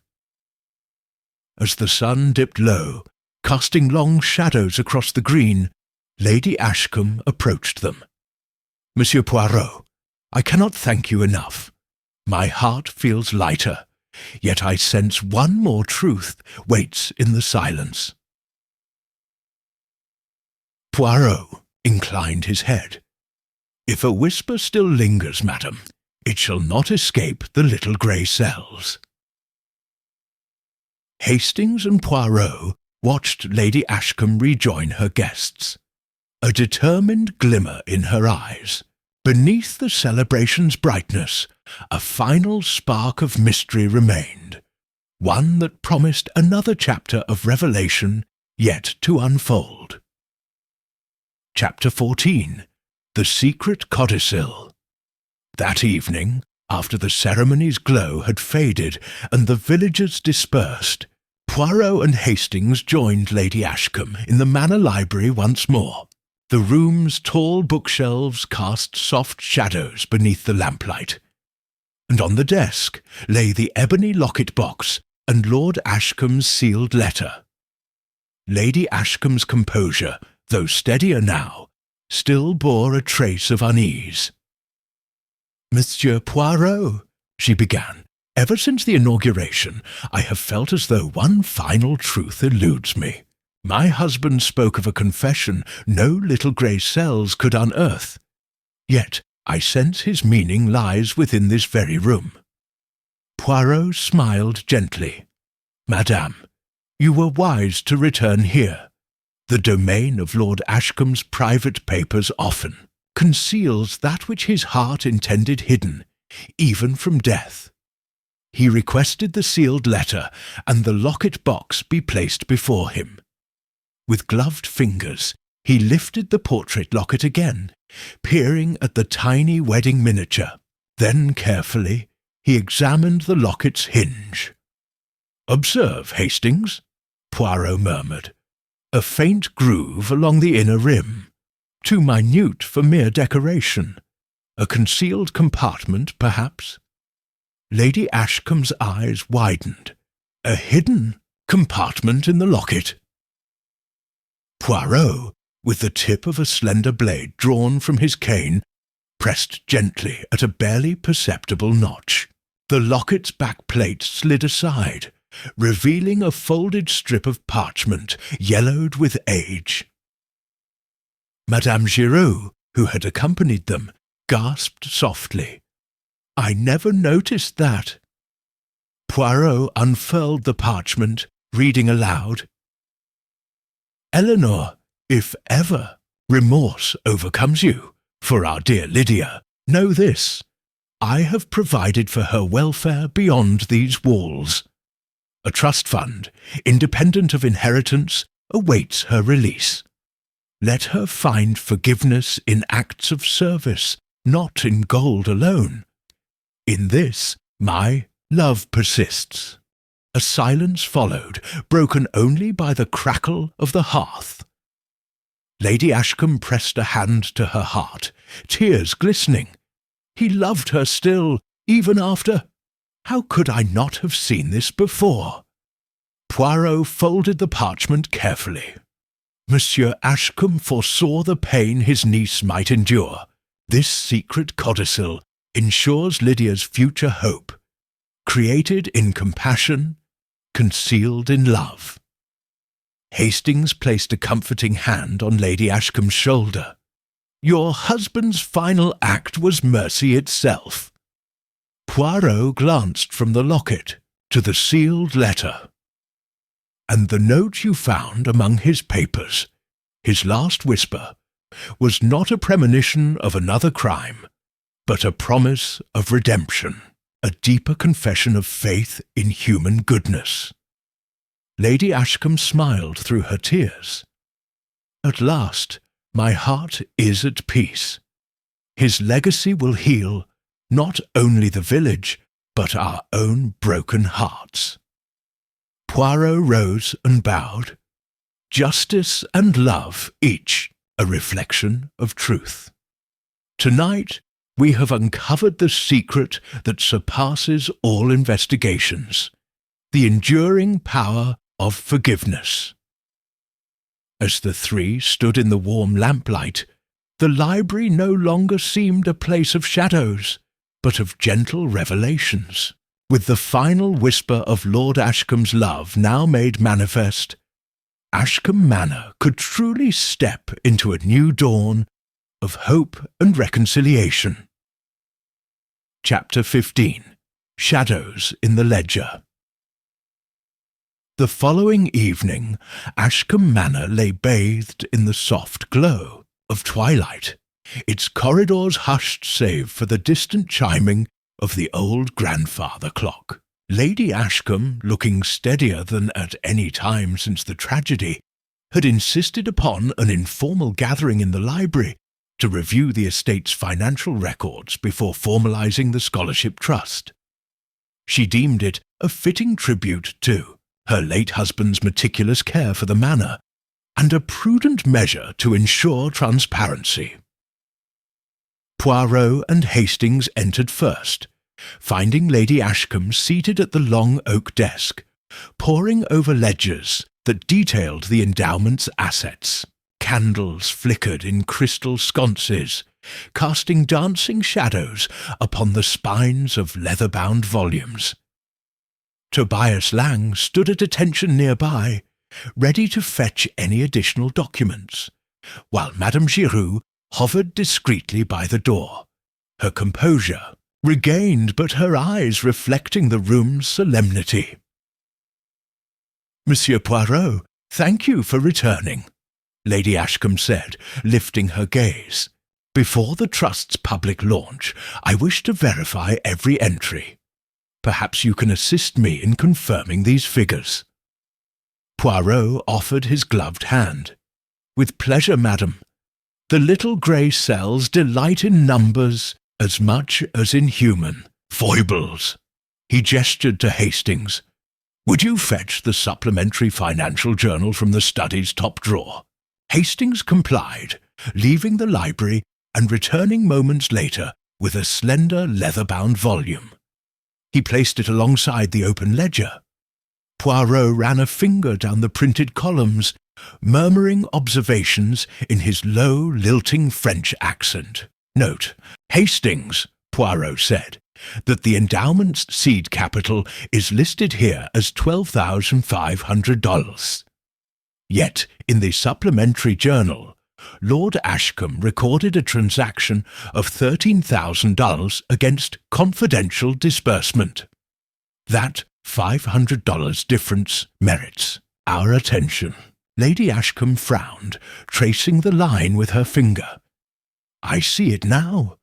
What could confidential disbursement refer to? It was never mentioned in any correspondence." Madame Giroux stepped forward, I recall Monsieur Ashcombe speaking of an emergency fund for the estate, something he did not wish to publicize until it was needed. Poirot's dark eyes gleamed.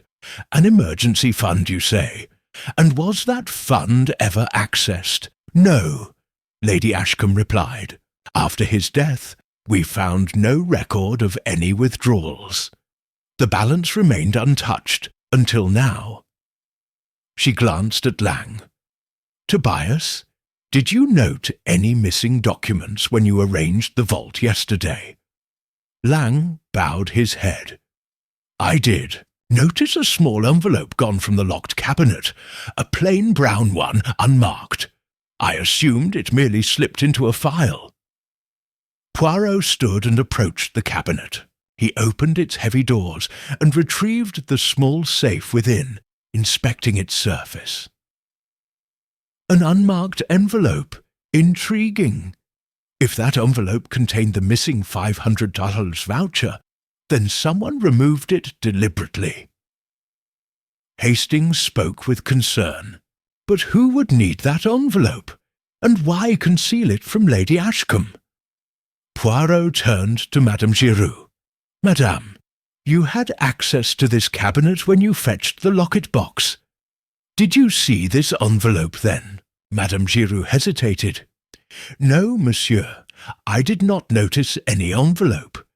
But I did observe Lady Ashcombe examining the contents just before the ceremony. Lady Ashcombe's face paled. I might have held it, yes, but I thought it empty or personal. She clasped her hands. I did not open it. Poirot's moustaches twitched. A plausible oversight, yet deliberate. Whoever removed the envelope knew of the emergency fund's existence and had motive to conceal its purpose. He turned to Whittaker, who had been summoned to stand beside Lang. Monsieur Whittaker, you managed Lord Ashcombe's business affairs. Did you ever see or authorize this confidential voucher? Whittaker adjusted his cufflinks nervously. No, Poirot. I managed the accounts you saw, but this voucher was never presented to me. If it existed, it was kept from my knowledge. Poirot's gaze swept the assembled faces. The flickering candlelight revealed tension in each expression. Lady Ashcombe's furrowed brow, Lang's tight lips, Giroux's avoidance of direct eye contact, Whittaker's forced composure. Our missing envelope hints at an additional layer of subterfuge, one that may connect to the evening before the murder, when Lord Ashcombe made that mysterious call. Hastings sat at the desk and carefully opened the safe's small velvet-lined drawer. Inside lay the ledger's key and a single folded note. He handed it to Poirot, who unfolded it with deliberate care. The note bore a single line in Lord Ashcombe's careful hand, for the one who stands tallest when all else falls. Seek me in the shadowed corner of my domain. Poirot read aloud, then looked up. A riddle, Hastings, and one crafted by the victim himself. He turned to Lady Ashcombe. Madam, were you aware of any shadowed corner within Ashcombe Manor that held significance to your husband? Ashcombe shook her head. No, though the old wine cellar has a dark alcove by the far end, behind the oldest oak-barrelled stocks. Lang interjected, voice low. I mentioned that alcove in conversation, but only in relation to our cellars. Maintenance. Poirot inclined his head. Exactly, and that alcove might conceal more than vintage claret. He glanced at Whittaker.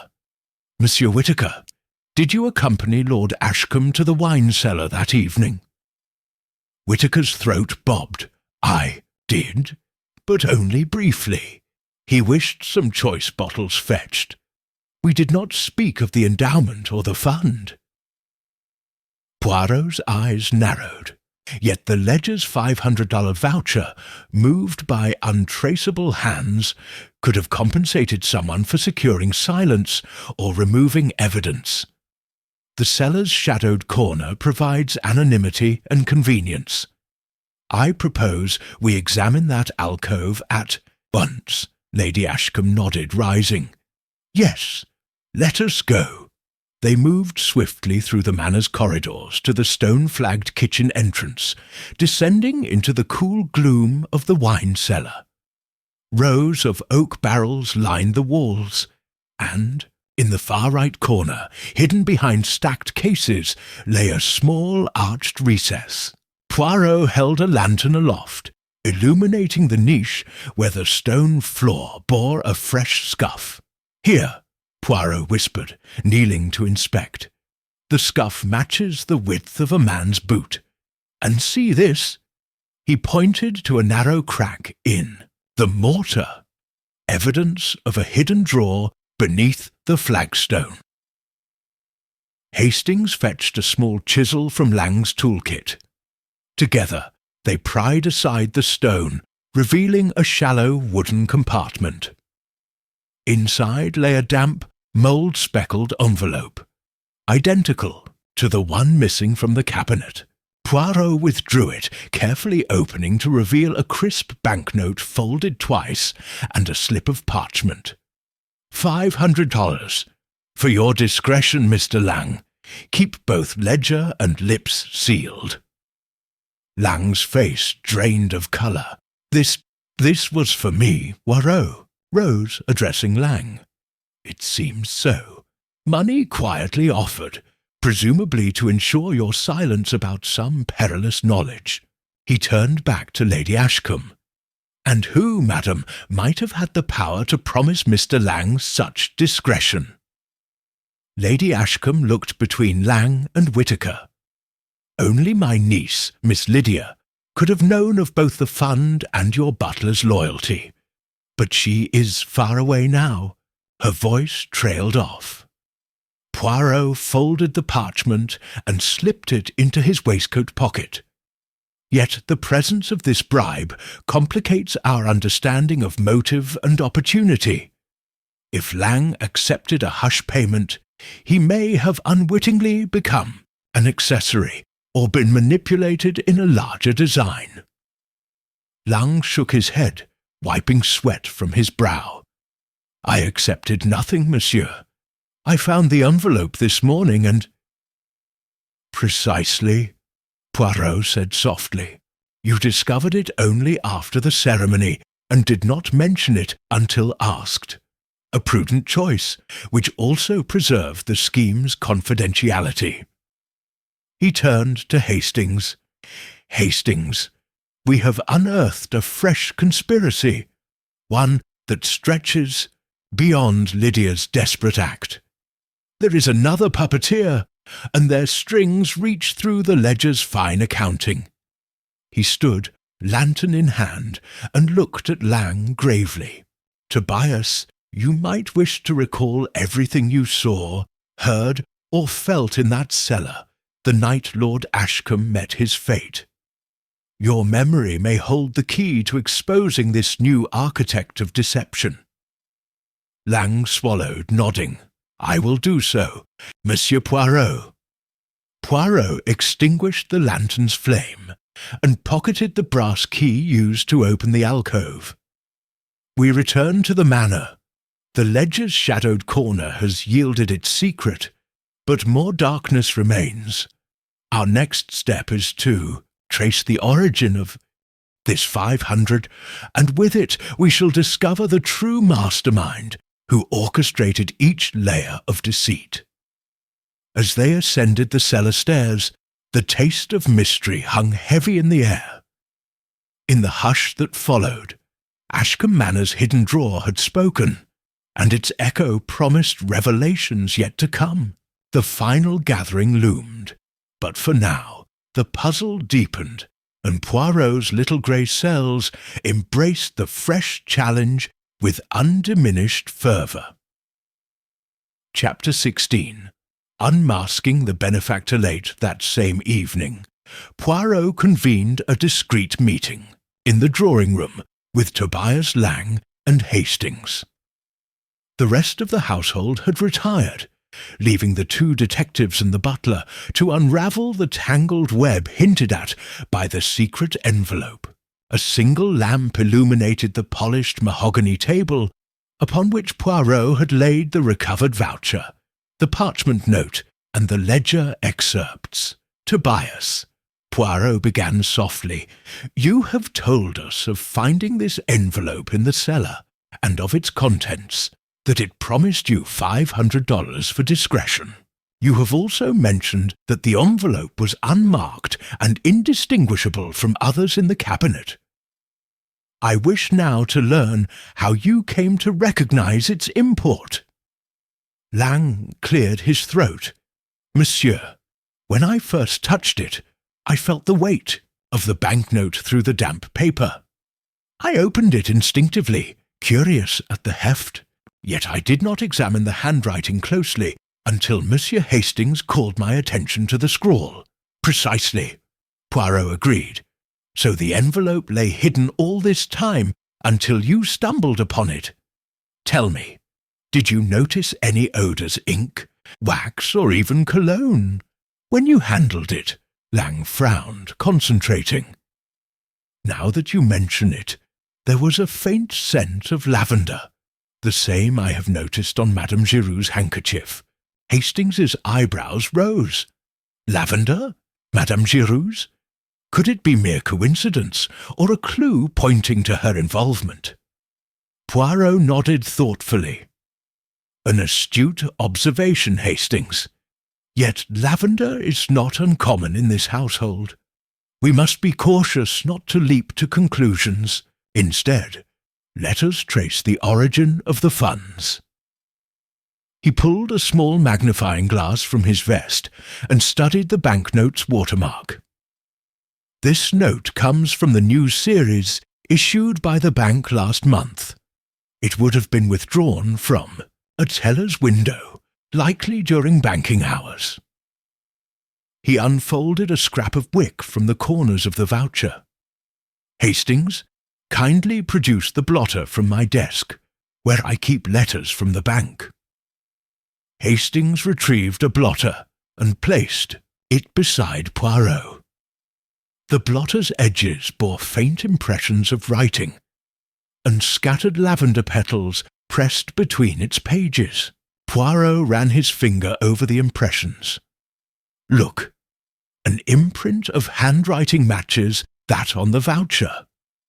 He compared the script against samples from Madame Giroux's pocket notebook, which she had provided earlier. The flowing loops and distinctive G in the signature were identical. Poirot's moustaches twitched. "Madame Giroux, if you will join us." Moments later, Madame Giroux appeared, her face composed yet wary under the lamplight. Poirot offered her a seat. "Madame, we have found evidence that you visited the bank on the morning following Lord Ashcombe's demise, withdrawing precisely $500 in new notes. Care to explain?" Giroux's eyes widened. She clasped her hands. "Monsieur Poirot, I did go to settle a dispute over my father's estate. I needed funds to travel, and Lord Ashcombe was arranging for me to visit my family in Normandy." Hastings exchanged a glance with Poirot. "A plausible reason, but your cartridges in the voucher envelope suggest you handled that note before it reached the bank, and the ledger's confidential disbursement was never authorized for that purpose." Madame Giroux's composure wavered. "I swear, monsieur, I meant no deceit. My letter to the bank was polite and innocuous. I did not think the note would be traced back to me."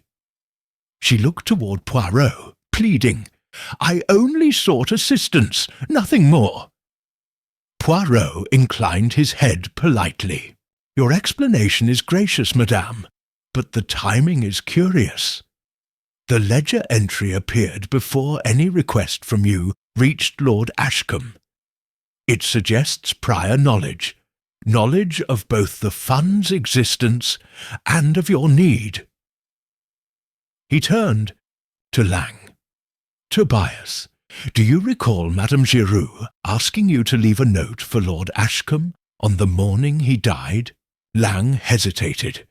Yes, she said something urgent, but I thought it pertained to household matters, not financial ones. Poirot fixed Giroux with a steady gaze. Madam, that note was the first effort to conceal the fund's misappropriation. It aimed to legitimize the withdrawal after the fact. But someone else arranged the ledger entry and persuaded you to follow through. A puppeteer working behind the scenes. Giroux's lip trembled. I see now, but I was blind to it. Poirot folded his hands. You are not the orchestrator, madame, only an unwitting accomplice. The true benefactor, the one who promised you discretion, must have known of your filial obligation and exploited it. He rose and crossed to the window, looking out at the starlit grounds. This house has more silent corridors than any bank, Hastings. Our puppet master moved behind the scenes, using love, loyalty, and even lavender to mask their tracks. He turned back to Lang and Giraud. Remain vigilant, for the final threads of this plot are within reach. We shall reconvene tomorrow at first light, with fresh analysis of the bank's telelogs and a closer examination of all who knew of Madame Giroux's predicament. The next revelation will expose the architect of this layered deception. As Lang and Giroux departed to reflect on Poirot's words, Hastings pressed his companion's arm. Who remains, Poirot? Who could have manipulated both ledger and locket? Poirot's eyes gleamed. The answer lies with the one person who benefited beyond measure, and whose absence we must now scrutinize. Patience, Hastings. Tomorrow, the final pieces will align. In the hush that followed, Ashcombe Manor's drawing room once again revealed its secrets only to Poirot's little grey cells, as the hunt for the mastermind continued under the watchful glow of the lone lamplight. Chapter 17. The Bank of Shadows. Before first light, Poirot and Hastings set out once more for the village of Ashcombe, accompanied by Inspector Bloch. The crisp morning air carried a hint of frost, and their footsteps crunched on the gravel path leading to the local branch of the Bank of England. Poirot wore a coat of deep charcoal, his crisp cravat visible beneath the collar, while Hastings drew his scarf tighter against the chill. Bloch, trudging alongside, carried the envelope and voucher recovered from the cellar. Inspector, Poirot began, we must confirm the true origin of this $500. You will arrange to meet the bank manager at once. Bloch nodded. Already done, Poirot. Mr. Radcliffe awaits us. They entered the bank's polished lobby, manned by a single clerk who led them through to a private office. Behind the manager's mahogany desk sat Mr. Radcliffe, spectacles perched on his nose and ledger open before him. "Ah, Inspector Bloch," Radcliffe greeted, rising. "Monsieur Poirot, Mr. Hastings, good to see you again." His eyes flicked to the envelope on the desk. "Shall we review your inquiry?" Poirot smiled politely. "Merci, monsieur. We wish to trace the withdrawal of $500 in new notes, drawn from account number 3274, Lord Gregory Ashcombe's Endowment Fund, on the afternoon of October 12th. Radcliffe consulted his ledger. "Yes, here it is. An unremarkable entry for October 12th at 3:47 p.m. The withdrawal was executed against a written instruction, but the slip bears no signature, only the initials C.W. Poirot drew his notebook. C.W., you say?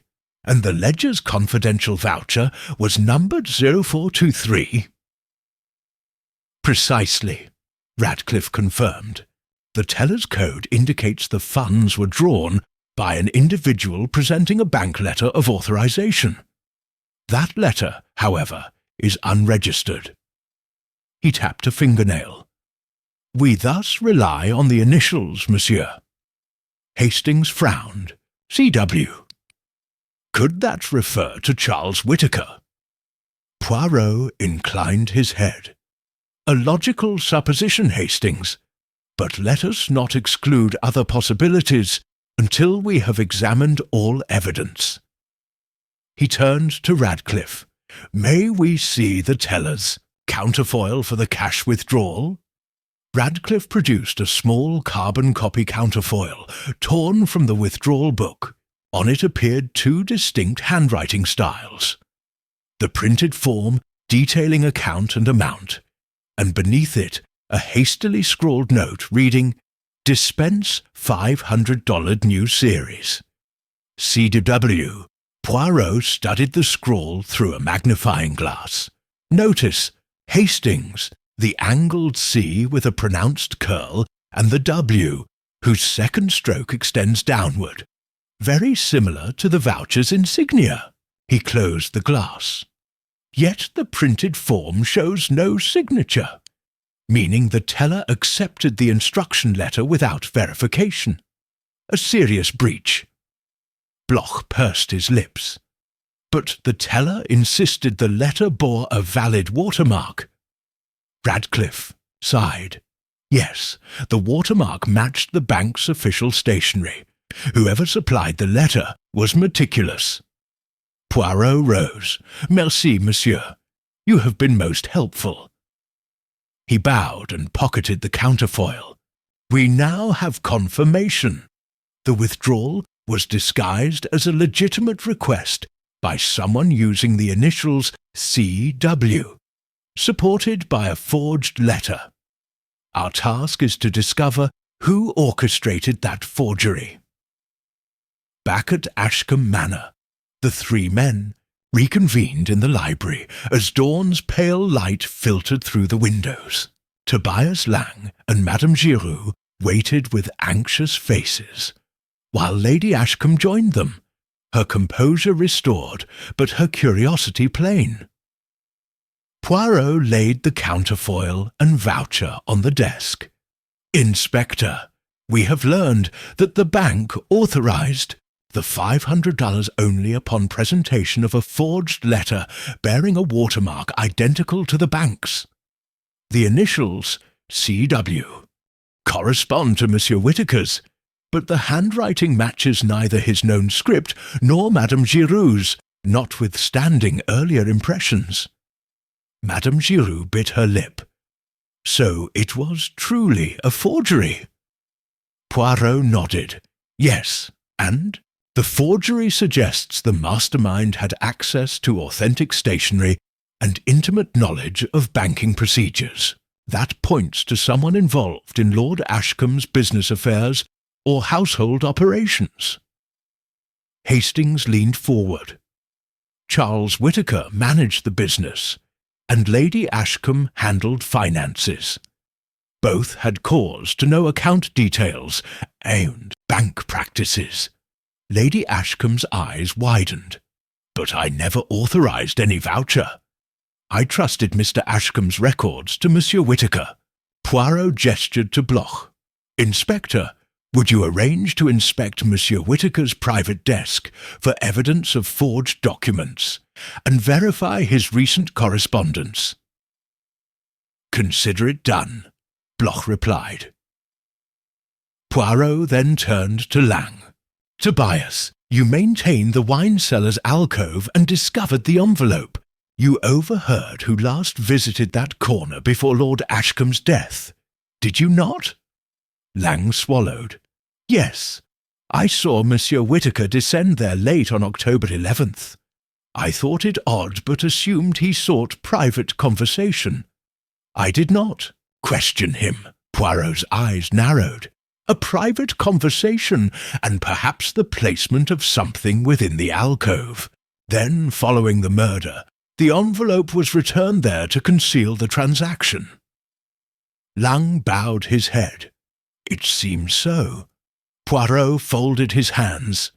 Mes amis, we now possess two critical clues: the forged authorization at the bank and the clandestine meeting in the cellar. Both implicate Monsieur Whittaker. Yet before we confront him, we shall interview Lady Ashcombe once more. There may exist an innocent explanation. We must leave no stone unturned. He inclined his head. For tonight, let us rest upon these revelations. Tomorrow, when the hour is ripe, we shall assemble the household to question Monsieur Whittaker directly. Only then will the final layer of this mystery be peeled away. As Inspector Bloch departed to gather evidence from Whittaker's quarters, Poirot and Hastings exchanged a brief glance. Hastings murmured, "It appears our benefactor is nearly unmasked, Poirot." Poirot's little grey cells glowed with anticipation. Indeed, Hastings, the Bank of Shadows has revealed its teller, and soon the true architect of this grand deception will be brought into the light. In the gathering dusk of Ashcombe Manor, the stage was set for the climactic confrontation, and for one final section, where all secrets would be laid bare. Chapter 18. The unmasking and justice late that afternoon. Poirot summoned the entire household to the drawing-room. Lady Ashcombe, Charles Whittaker, Tobias Lang, Madame Giroux, and even Inspector Bloch, who stood ready to enforce the law. The air was heavy with anticipation. Every pair of eyes sought truth in Poirot's calm countenance, his little grey cells brimming with final clarity. Poirot rose, tapping his cane lightly. Mes amis, we have gathered to close this chapter of sorrow and deception. Over many days we have navigated false leads, psychological games, hidden compartments, forged documents, and secret rendezvous. Now, at last, the true culprit stands revealed. He turned to Charles Whittaker, who stood, rigid lips pressed thin.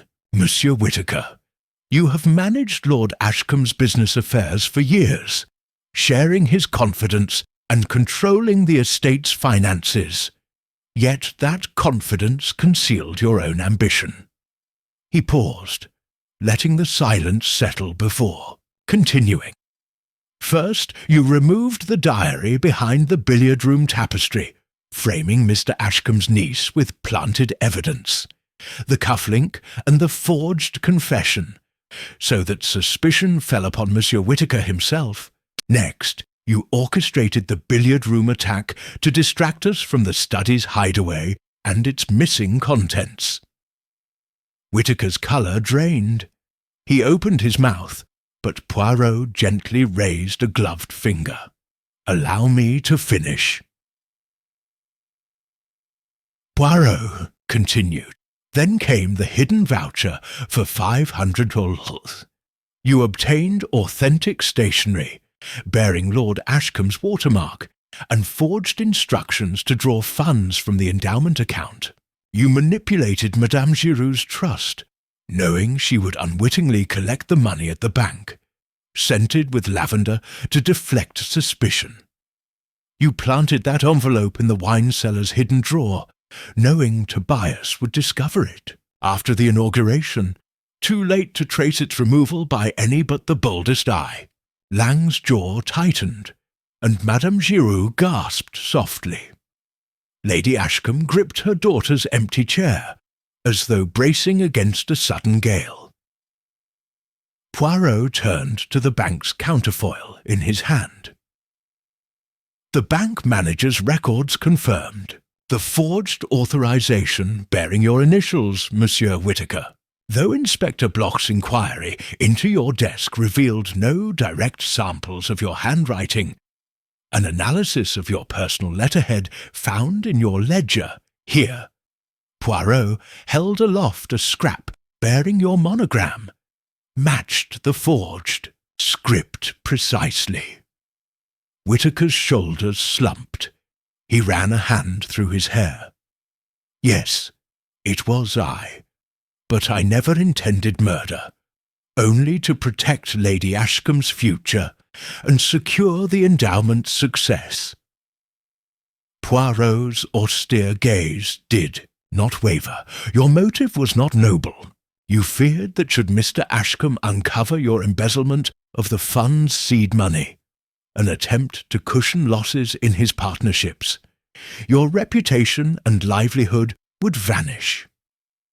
In desperation, you used the family heirloom dagger on the night of October 11th, stabbing Lord Ashcombe in the study while he peered at his diary entry. You then staged the scene to implicate Miss Lydia, knowing the inspector's eagerness to conclude the case swiftly. A low gasp ran through the assembled group. Lydia's empty chair felt suddenly laden with tragedy, though her absence was sobering rather than comforting. Poirot stepped closer to Whittaker. Murder for financial gain, heinous indeed, and yet your plan was almost flawless. Every misdirection plucked at our sympathy and confusion. But you underestimated the power of observation, the steadfast loyalty of Monsieur Lang, and the persistence of the little grey cells. Turning to Inspector Bloch, Poirot concluded, "Inspector, I believe you will find Monsieur Whittaker's personal accounts and correspondence now confirm this confession. I leave him in your capable hands." Bloch nodded grimly and moved forward. "Charles Whittaker, you are under arrest for the murder of Lord Gregory Ashcombe and for embezzlement of the endowment fund. You have the right to remain silent." As two constables led Whittaker away, Poirot allowed a moment of silence to settle. Lady Ashcombe rose, dignity and grief intertwined in her posture. She approached Poirot, her voice soft. "Monsieur Poirot, you have guided us through the darkest labyrinth of deceit. How can I ever express my gratitude?" Poirot inclined his head. "Madame, justice has been served, though its course was paved with sorrow. Your husband's legacy, the scholarship, fund, and the secret casket of compassionate provisions, remains intact, unmarred by greed. That is the truest tribute to his memory." Madame Giroux, recovering from her own shock, stepped forward. "And Tobias?" Poirot smiled kindly. "Tobias Lang shall receive full commendation for his loyalty and prompt discovery of evidence. His service upheld the very honour the murderer sought to destroy." Lang bowed. "I am honoured, monsieur." Poirot turned to Hastings. "Mon ami, our work here is done." He turned back to Lady Ashcombe. "Madame, may I suggest a new beginning for Ashcombe Manor, one founded upon transparency and trust, as Lord Ashcombe envisioned?" Lady Ashcombe's eyes glistened with resolve. "Yes, Poirot. With your counsel, I shall ensure that every document and every heart in this house stands open to scrutiny." Poirot offered his arm. "Then let us walk the grounds, madame, where the whisper beyond the study door first set us on this path.